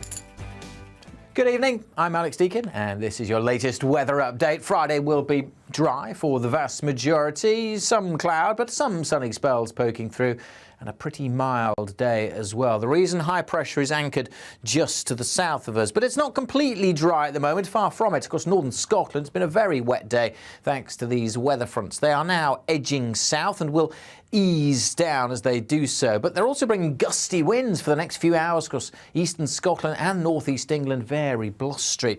The rain does fizzle as it sinks into southern Scotland and Northern Ireland, but a light rain and drizzle turning up in northwest England around dawn. To the south of that, most places dry, cloudy and very mild. 7 or 8, the low overnight. They're more typical of maxima at this time of year.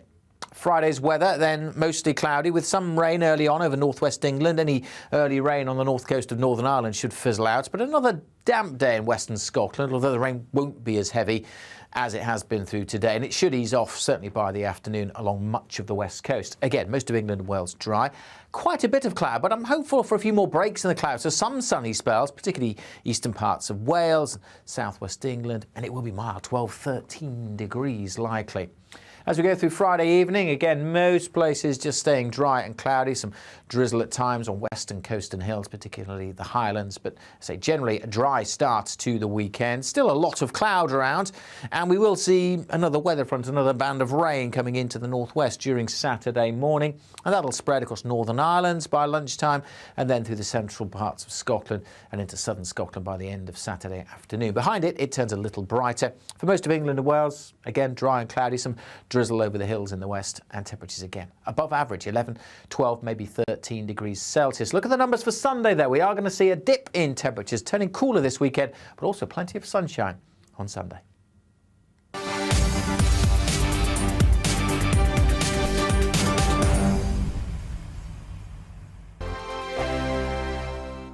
Here on GB News Live, we'll be keeping you in the picture, finding out what's happening across the country and finding out why it matters to you. We'll have the facts fast with our team of reporters and specialist correspondents. Wherever it's happening, we'll be there from 12 noon on TV, radio and online. GB News.